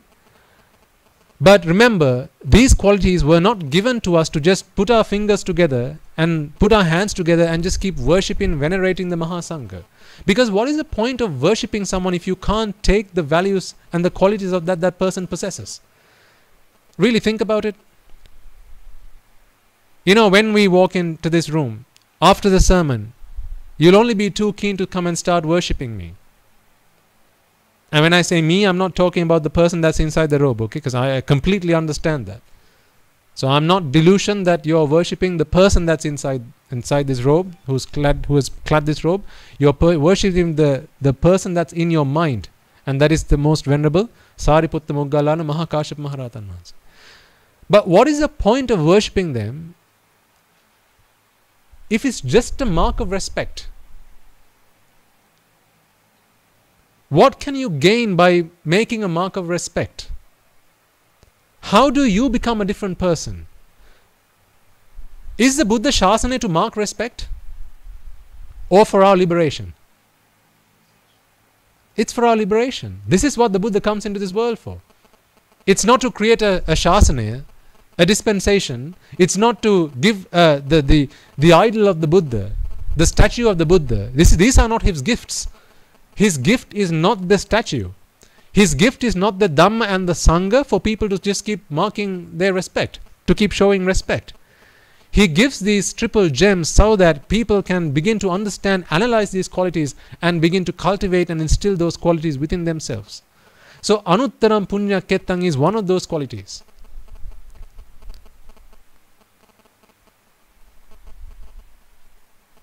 Before someone enters this quality, before someone begins to instill this quality within themselves, they are a worldly mundane person, a prutakjana. And a worldly mundane person does not have the association of the Dhamma. They don't know good from bad. They don't know good from evil. They just live a mundane life, enjoying sensuality, indulging in sensuality, and then reaping the rewards of the seeds that they continue to sow in every birth that they continue. But the Buddha's Shasana, the Buddha's ministry is not for that. The Buddha's ministry is to liberate ourselves from samsara. So what we need to understand is, how does Anuttaram Punya Kettang, that quality, instilling that quality within me, how does that help me liberate myself from samsara? How does that take me towards vimoksha, vimuktiya, nibbana? That is a question we need to ask ourselves. And here I'll bring to you the example of a farmer. A farmer who has decided to start cultivating crops first needs to find some land, and this land has to be suitable for his cultivation. So chances are he's going to go looking for some land. And he's going to go looking for land that has not been cultivated before. So chances are he's going to find some land that is not barren, because barren land cannot be cultivated on. He's going to find some land which has some vegetation, but this is all wild trees and other crops which have to be removed, and the soil then fertilized, and then he has to do his cultivation there. So that's how the farmer is going to approach this. So as the farmer enters this land and he picks a good spot to start to cultivate, he realizes that he is now in the thick of the jungle. He's in the thick of the jungle and he's about to pick a plot of land so that he can start his cultivation. Because it's the thick of the jungle, he's going to find all types of animals in there. There are going to be tigers and snakes and bears, wolves, all sorts of dangerous animals, elephants. These are animals with whom he's not going to be able to cultivate his land. So first of all, he's going to have to chase them away. Before he starts clearing the land, he's going to have to chase these animals away. So this is his number one objective. I've seen a bit of land. I think this is suitable for me to start my cultivation. But I can see that this is, I'm in the thick of the jungle, and there are animals, there are wild animals, and these wild animals have now got to be chased away before I start my venture. So what he does is he starts to chase these animals away. He chases the elephants away. He chases the beasts away, the wild beasts, the tigers and the lions and the bears and the snakes. He starts chasing them away.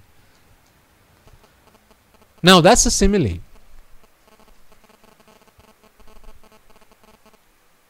Or rather a metaphor. Where's the relation to us here? What is the land on which we are trying to cultivate these qualities? Our mind. Absolutely. It's our mind. Our mind is the mind. This is the mind that we are trying to cultivate. And we are the farmer. Now, there's no point in trying to cultivate a barren land. This is why you have to be a trihetuka pratisandilabhi. Because, you know, we've spoken about the hetu and pratyaya. How hetu and pratyaya are complementary. It's like the lock and the key.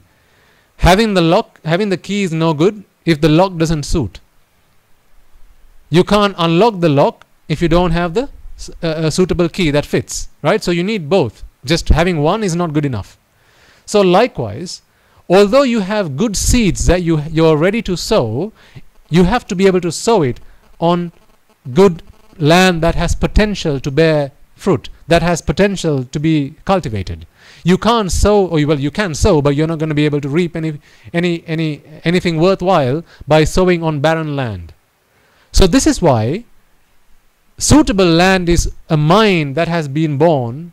This is a person who has been born with the trihetuka pratisandhi. Alobha, adosa, amoha. Now, I can't tell if you are a dvihetuka pratisandilabhi or a trihetuka pratisandilabhi. I can't tell that.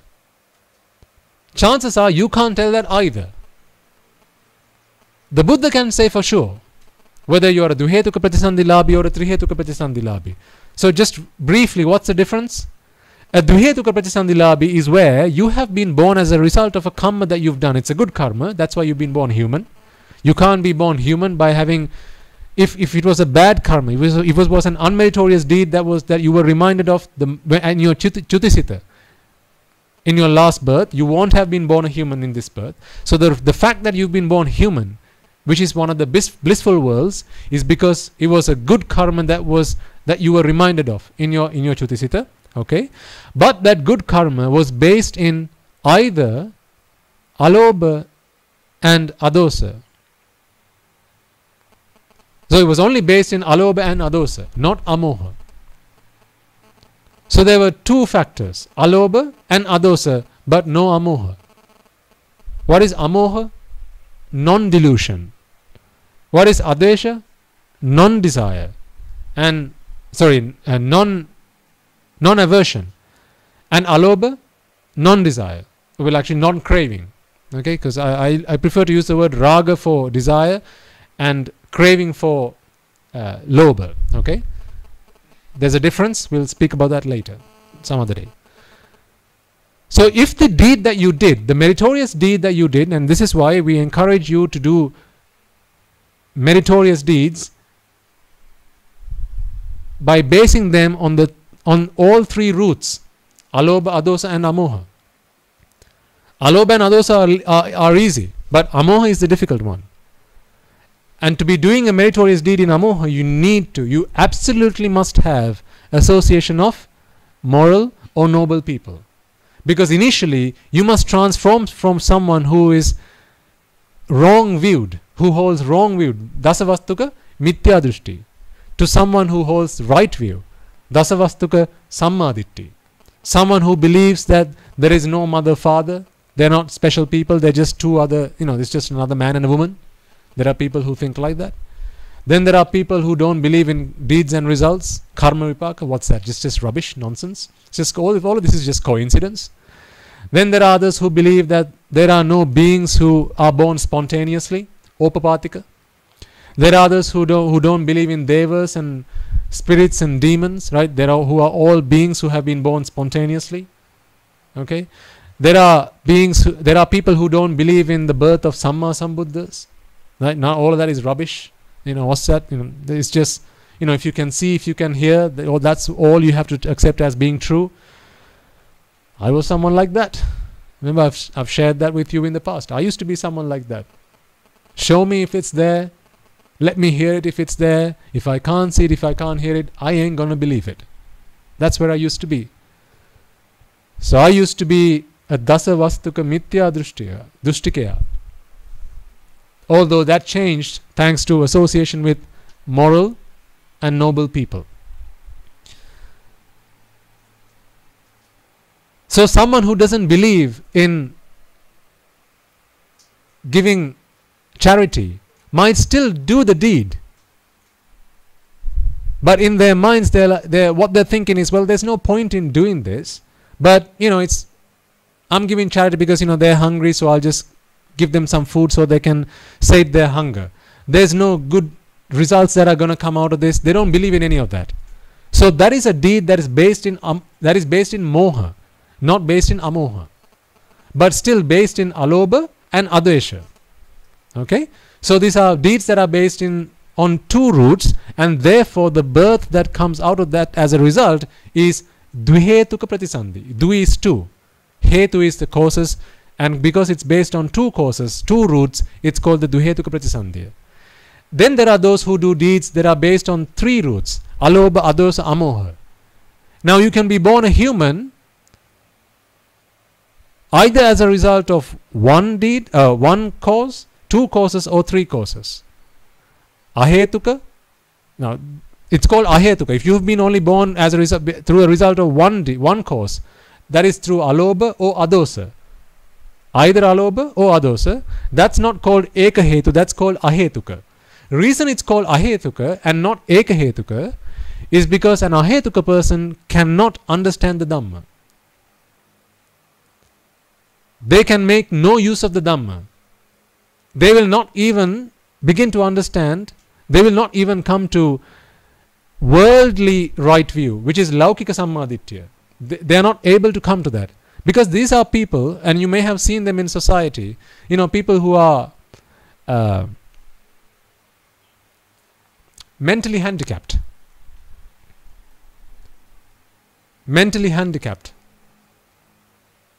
Who don't have a sense of intelligence that is consummate with their age. Their development is very slow. Right? You'll have seen people like that. And, we're not discrediting any of them. I'm just saying that is fact. So they have been born as a result, and they're still human. They're still human because they've been born as a result of a good deed, a meritorious deed. So they might have given a dana. They must have offered flowers to the Buddha. Whatever the case might have been. Well, potentially not the Buddha, because to offer flowers to a Buddha, you need to understand who a Buddha is first of all. Okay? So there's beings who are born with one hetu, which is either non-delusion, non-aversion or non-craving, but they are called ahetukayo. Then there are the duhetukayo, who have been born as a result of non-craving and non-aversion. Then there are the trihetuka, who have been born because of through the causes which are non-aversion, non-craving and non-delusion. All three. Now for someone to be able to become a sotapanna, you have to have trihetuka pratisandhi. Otherwise, even if the Buddha were to preach you right now, if you are not a trihetuka pratisandhi labhi, you are not going to be able to comprehend the Dhamma. You will be able to understand the Dhamma, but not comprehend it. You will not be able to comprehend it, because you don't have the faculty of wisdom. The faculty of wisdom is not something that you possess if you are a duhetuka pratisandhi labhi. Now, some of you might be already wondering, good heavens, what if I am a duhetuka then?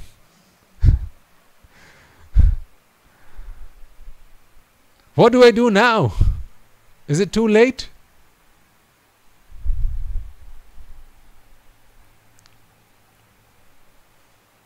So put your fears to a side. The thing is, you don't know whether you are a duhetuka or a trihetuka.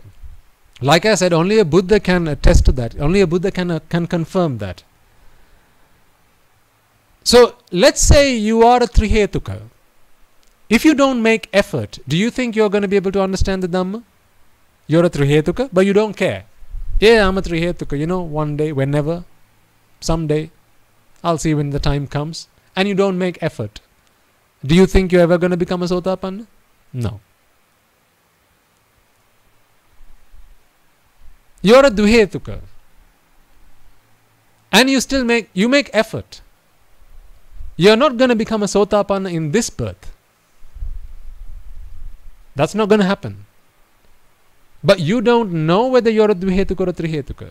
So what do you think you ought to do if you are a Duhetuka? And you don't know this, okay? So don't make any judgments. So this time I'm saying don't even make judgments on yourself, about yourself, let alone the other person. I've seen people saying like this to other people. Manang itin duhetukek ne? But me dhamma kohida teren.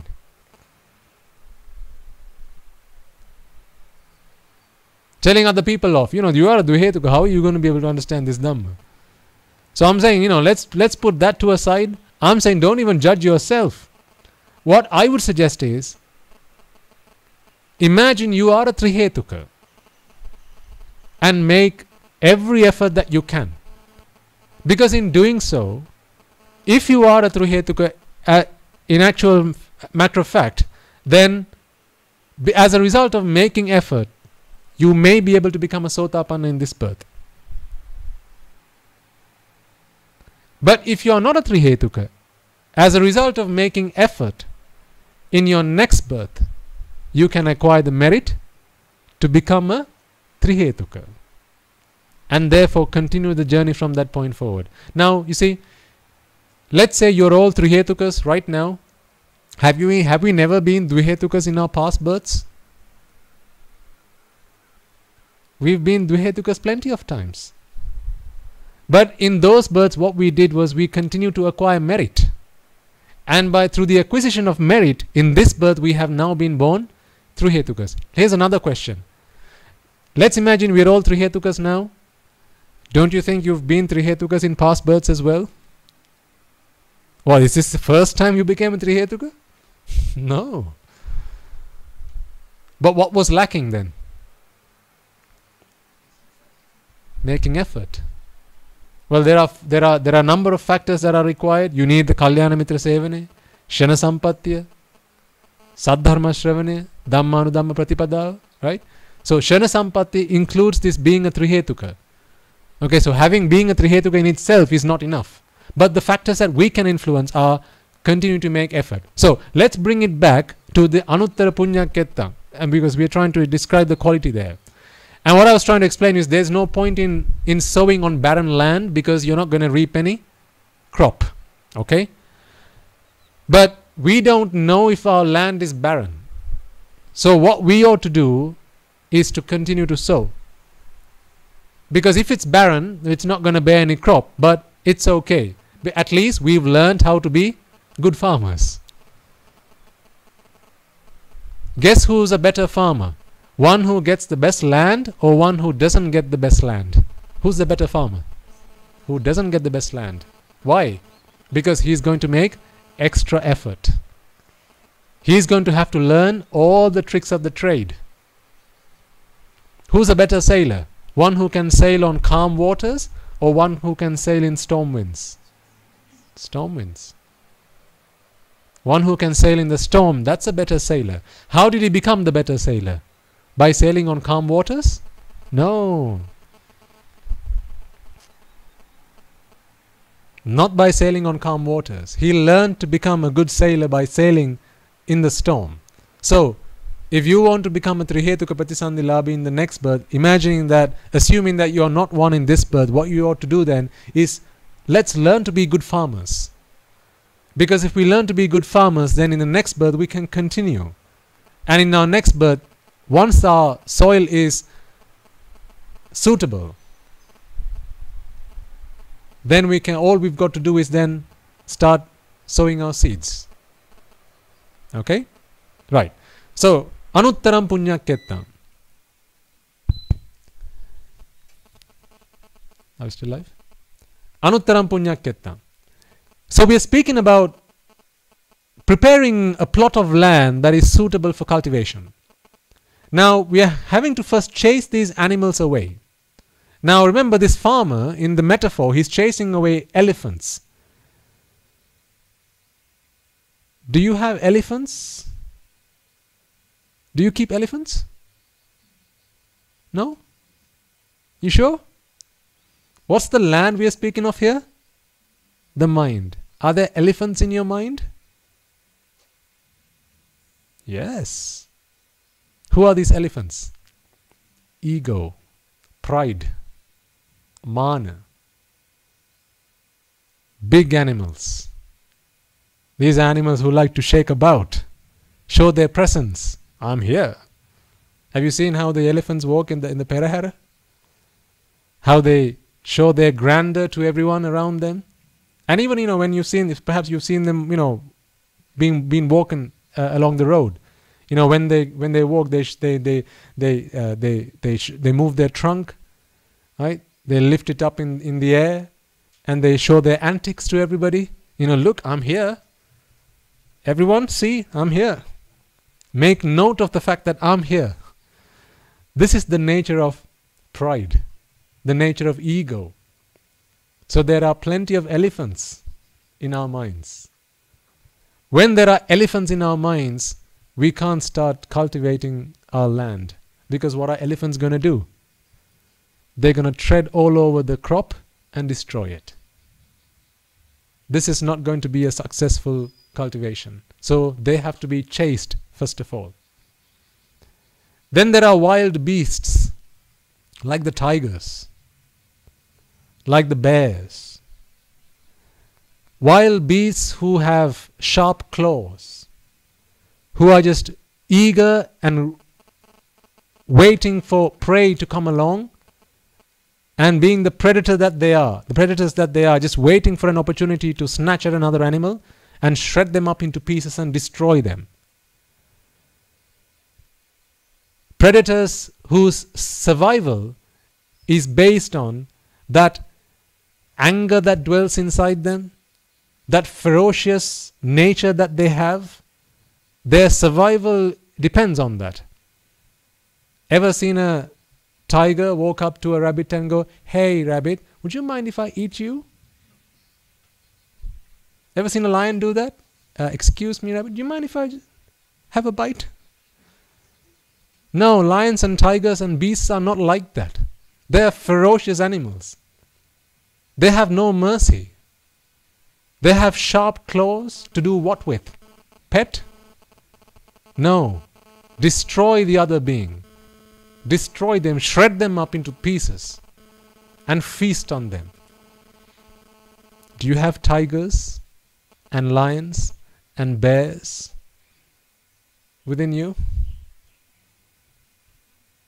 Perhaps less so now. What about in the past? What about in the past, before you had the gift of Dhamma? If there was someone who came in front of you and said something that you didn't like, did something that you didn't like, walked in a way that you didn't like, what were you prepared to do? Jump at them with your feisty claws? How dare you? I'm going to eat you up. I'm going to shred you up into pieces. I'm going to destroy you. See, these are the beasts that used to dwell in our minds. Is there any way we can get the fans to work again?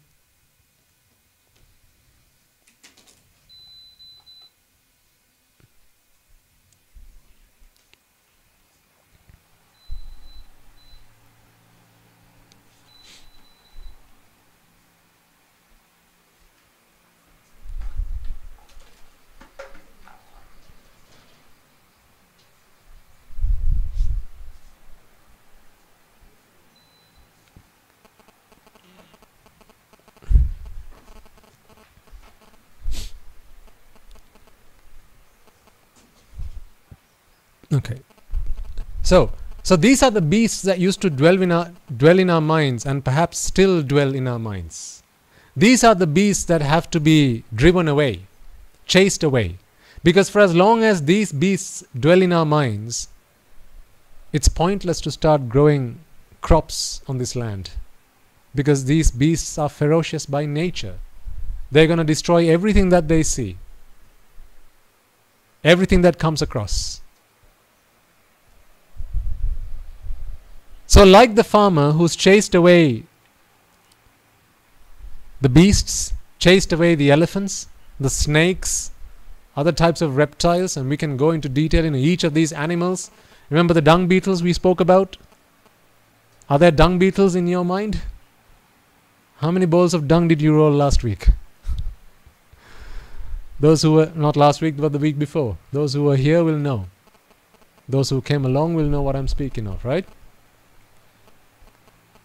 So while there are dung beetles on this land, this is not a land for noble ones. Because these are qualities not of the noble ones. These are qualities of those who are destined for what? The hells. These are qualities that are destined for, these are the qualities of those that are destined for the hells. This is why one who has such qualities, one who has this feeling of anger, great desire, craving, and great pride, manena makkato, adimanena kukkuro. If you live in pride, if you live with great ego, you want, after death, you're going to be born a dog or a monkey. No one wants to be a monkey. No one wants to be a dog. But people don't like to put aside, they don't like to shed the qualities that make them a dog. That's the problem. They like to do dog-like things, but they don't like to be dogs. They like to do monkey-like things, but they don't like to be monkeys. They like to be ferocious. Have you not seen people sometimes in your workplaces? You know, they act like they're the, you know, I love that phrase, alpha male. Alpha male. You know, you walk into a place and there's always an alpha male. Who's the dude? I'm the dude. Don't anyone come across me and I'll show you. Let's take this outside and see who's boss. Don't let me catch you outside, right? People who used to threat like that. Have you not seen people like that? These are the elephants. These are the wild beasts who are destined not for a noble path, ladies and gentlemen, but are destined for the great hells. What a pity. So, but we got to accept that this is where we started. This is where I started, most certainly. This is where I started. Having started there, having seen the errors in our ways, we begin to shed that. We begin to discard these bad qualities within us and begin to instill and cultivate good qualities. But what was it? Where did I begin to see these good qualities? In my association with moral and noble people. I didn't see these qualities under my desk. I didn't find them under a pillow. I didn't see it in a drawer, in a cupboard, in the pantry. That's not where I found good qualities. I found these qualities in other people. Just like you. In other people like yourselves. This is why association with good people and great people is absolutely fundamental to our journey. Satpurusha Sevane. The Lord Buddha says, the entirety of my Shasana depends on Satpurusha Sevane. The entirety of it. When Venerable Ananda says, Swamini Bhagyavan Mahansa, Venerable Sir, I think half of your Shasana, half of your dispensation, your ministry depends on the association with moral ones, noble ones, and the Lord Buddha says what? Ma hevang Ananda avacha. Ananda, do not speak like that. What you have said is incorrect. You have spoken wrong. The entirety of my ministry is dependent on the association with moral and noble ones. So when we associate moral and noble ones, ladies and gentlemen, what we do is we begin to chase away the animals, the beasts that used to live and dwell on our land, so that now we have a land that is free from beasts, free from animals, and a land that is now ready for us to start perhaps deforestation. Because if you want to grow the crop that you want to grow, first you have to remove the stuff that's there already. You have to remove the foliage, you have to remove the other crops that are there that you don't need and that's getting in the way. All of that has to go away. So now you've chased away the animals. Next step is now to do that. But before you do that, there's one other thing you need to do. And that is, you have to mark your borders. Because now that you've chased the animals away, what's going to happen if you don't pull up a fence? They're going to come back. They're going to come back.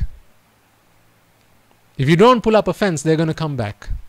So the first thing you have to do once you've chased these animals away is to pull up a fence. So the wise farmer is now, it's now time for him to pull up a fence. So he sticks 4, what would you call them? Not pegs, but what would you call them? Stakes, yes, thank you. 4 stakes on the ground, on 4 corners, and then he starts pulling a fence around this plot of land. Remember, one of you once asked me, can you speak to me about the Chaturarakkav? Some time ago. I'll speak to you about that on another day. But related to that is the Satara Satipatthana. The Satara Satipatthana is what the Lord Buddha says. This is the land of the Father. Piyage Bhumiya. The land of the Father. This is the land on which we are now trying to cultivate, sow seeds that have been passed down to us by our father. So the farmer has his father who has passed on these seeds. He says these are good seeds. If you cultivate them, if you grow them well, you're going to get a good crop out of it. So likewise, our father, who's our father in this context? The Buddha, indeed. So the Buddha has given us seeds that we can now start to sow on our land, but we need to use the Satara Satipatthana, the 4 foundations of mindfulness. These 4 stakes, the 4 stakes that we have planted into the ground are the 4 foundations of mindfulness. We started to speak about that, I think, a few weeks ago. Kayanupassanav, Chittanupassanav, Vedananupassanav, Dhammanupassanav. So these 4 are the stakes that we have to now plant onto the soil and now start drawing the fence. Now we have a land that is free from animals, free from the beasts, and we have marked our ground on which we are now prepared to start sowing.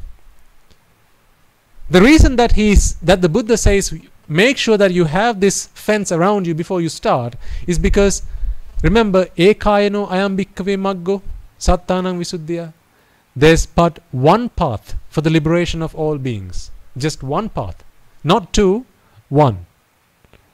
And that is the Satara Satipatthana, the 4 foundations of mindfulness. So from the point that you start to cultivate these values within us, ladies and gentlemen, from the point you start to, you have now decided your land, you have chased away the animals, right from the word go, you need to have what? Kayanupassanav, Chittanupassanav, Vedananupassanav, Chittanupassanav, and Dhammanupassanav.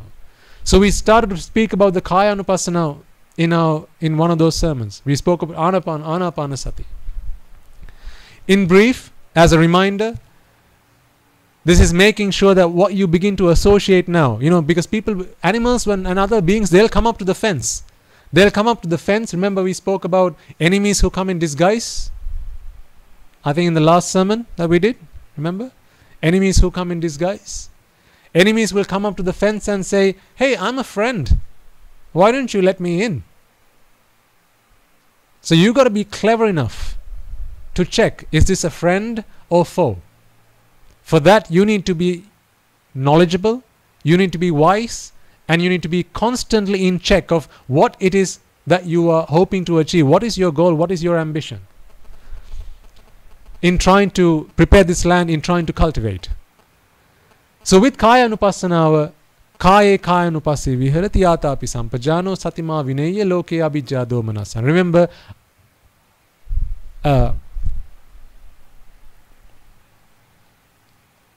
Assasasa Passasasa.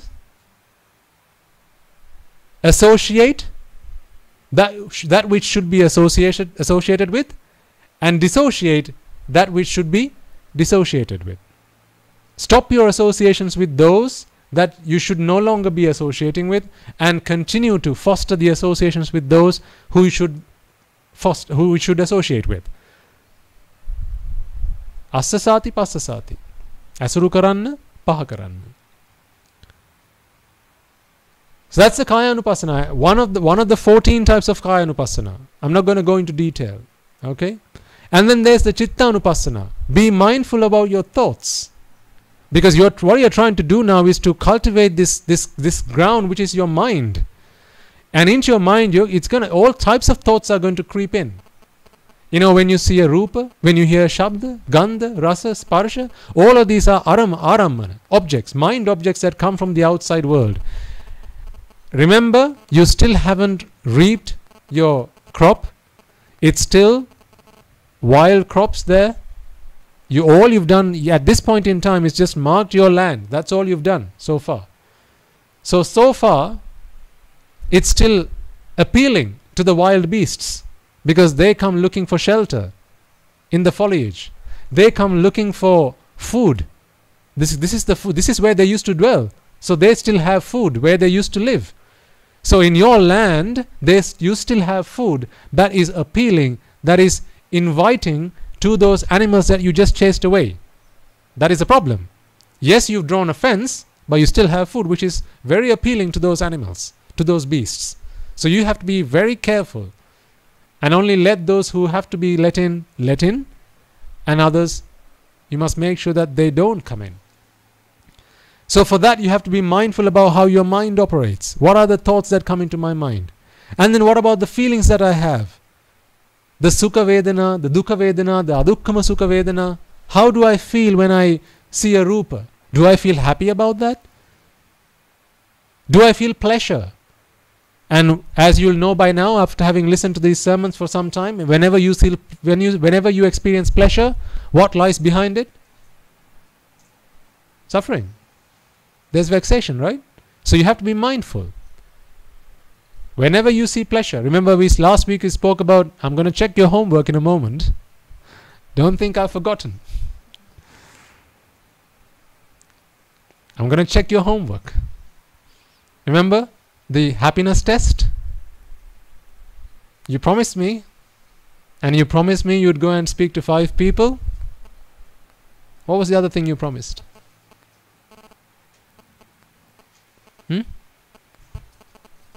There were 3 things. What was the third thing? What we spoke about a few moments ago right at the beginning. The not okays. Remember? Yes. The parents. So those are the 3 things. So one, well, I can't check if you've done it, but the other 2 I'm going to ask you, and then you're going to have to answer honestly. Otherwise you're going to be lying to me. පන්සලට ඇවිල්ලා පව් කරන්න ඕනේ නැහැ. Okay. So we'll continue. So you still have food that is very appetizing, very appealing, very inviting to the animals, and so that food is still on the land. And while you still have that food on your land, inviting environment for the animals, you have to be mindful about your thoughts and how you feel about the outside world, whether you create your pleasure world that we've spoken about in the past. And in order for you to be able to do this, there's a Dhamma Anupassana, Anicca Dukkha Anatta, Paticca Samuppada, all of this, dependent origination, and the true nature of this world, the true nature of the Dhamma, the true nature of the cosmos. So by reflecting on the true nature of the world, You associate with what you have to associate, and you dissociate what you should dissociate with. So this is, again, we'll speak about this in later sermons, but for now it was just a very brief reminder for those who are looking for that extra little bit, for the bonus price. Okay? Right, let's continue. So, land is now secure, the a fence has been drawn around, and now it's time to start removing the wild crops, preparing your land for cultivation. So now what the farmer does is, now he brings a mammoth. Mammoth, right? Mammoth? Yes, a mammoth. He brings a mammoth, and now he starts to uproot the wild crops that has to be removed, and he starts to prepare the soil ready for the next point, which is where he comes to start sowing the seeds. That is what Anuttaram Punya Kettang means. Anuttaravu Pinketa. Ketak kiyane mokada? A field. Pinketa. Anuttara Pinketa. So this is a field on which you and I, as mundane worldly people that we used to be, started to prepare, started to grow our crop. But before that we had to go through the process of preparing it for cultivation. And that's what we did. So you see, if this is what you do in your minds, is that not preparing ourselves? Is that not instilling ourselves, cultivating values that will help us attain Nibbana? Is this, must this and should this not be the first step on the path to Nibbana? Because remember, we are, it's initially it was a jungle. We are trying to grow the crop, and we are trying to reap the fruit of Nibbana. But before we do that, you have to have a land that is ready for that. And prior to doing that, you have to prepare your land. Did you have a question, sir? Okay. So this is what Anuttara Punya Kettang means. Now there is also the conventional meaning, which I'll remind you briefly, which is the Mahasangha is are prime recipients to receive dana, your charity, your donations. The Mahasangha is the prime recipient to receive your charity, which is absolutely true. There's nothing wrong about that. And when I say when I speak of the Mahasangha, who do I speak of? Me and Dasahamdru? No. The Mahasangha includes all the Mahasanghas that were present in the past, in the present, and will be present in the future. This includes all of the Samma Sambuddhas, the Pacceka Buddhas, and all the way down to the Kasava Kantakas, that will be the last link of the Mahasangha. And everyone in between. Right from the Buddha, the first Buddha ever to have set foot. Don't ask me when. Don't ask me how many. I don't know. And the last Kasava Kantaka, when the last person attains Nibbana, after all beings in this whole universe has attained Nibbana, the last person who represents the Mahasangha, that very person, everyone in between, that's the Mahasangha. This is why the Buddha says, when you offer a dana, offering it to the Mahasangha is more meritorious than offering it even to the Buddha individually. So this is the Anuttaravu Punya Keta that we all need to try to prepare within our own minds, because it's only on that soil, only on that ground, that we can then start to reap the seed of Dhamma. So in future sermons I'll continue to explain to you the profound meaning behind each of these qualities that we need to instill within ourselves. But I think what we really need to take, the gist of this, even if you didn't take in any of what I said for the last hour or so, what we need to take from the gist of this, the gist of this is the transformation of a mundane worldly person into an arahant is nothing other than instilling and cultivating values. So when someone listens to the Dhamma, when someone listens to the Paticca Samuppada Dhamma, when someone listens to the Anicca Dukkha Anatta Dhamma, and he begins to understand and comprehend this Dhamma, through that understanding, through that comprehension, what should happen within that person is the shedding away of the bad qualities and instilling within them and cultivating the good qualities. Because if you don't do that, all you're doing is acquiring knowledge. Acquisition of knowledge is not going to transform you into an Arahatan Vahanse. Acquisition of knowledge is not going to help you do that. Acquisition of value, acquisition of great qualities, that is what's going to transform you into a Sotapanna, into a Sakurdagami, into an Anagami, and into an Arahatun Vahanse. And perhaps some of you, your ambition might be to become a Pacceka Buddha. Not mine, but there may be others among you who wish for that. Well, how does one become a Pacceka Buddha? By instilling within them these values. There may be others among you who want to become a Samma Sambuddha. Not mine, but there may be some among you who wish for that. And to become a Samma Sambuddha, well, there's nothing other than that you need to do.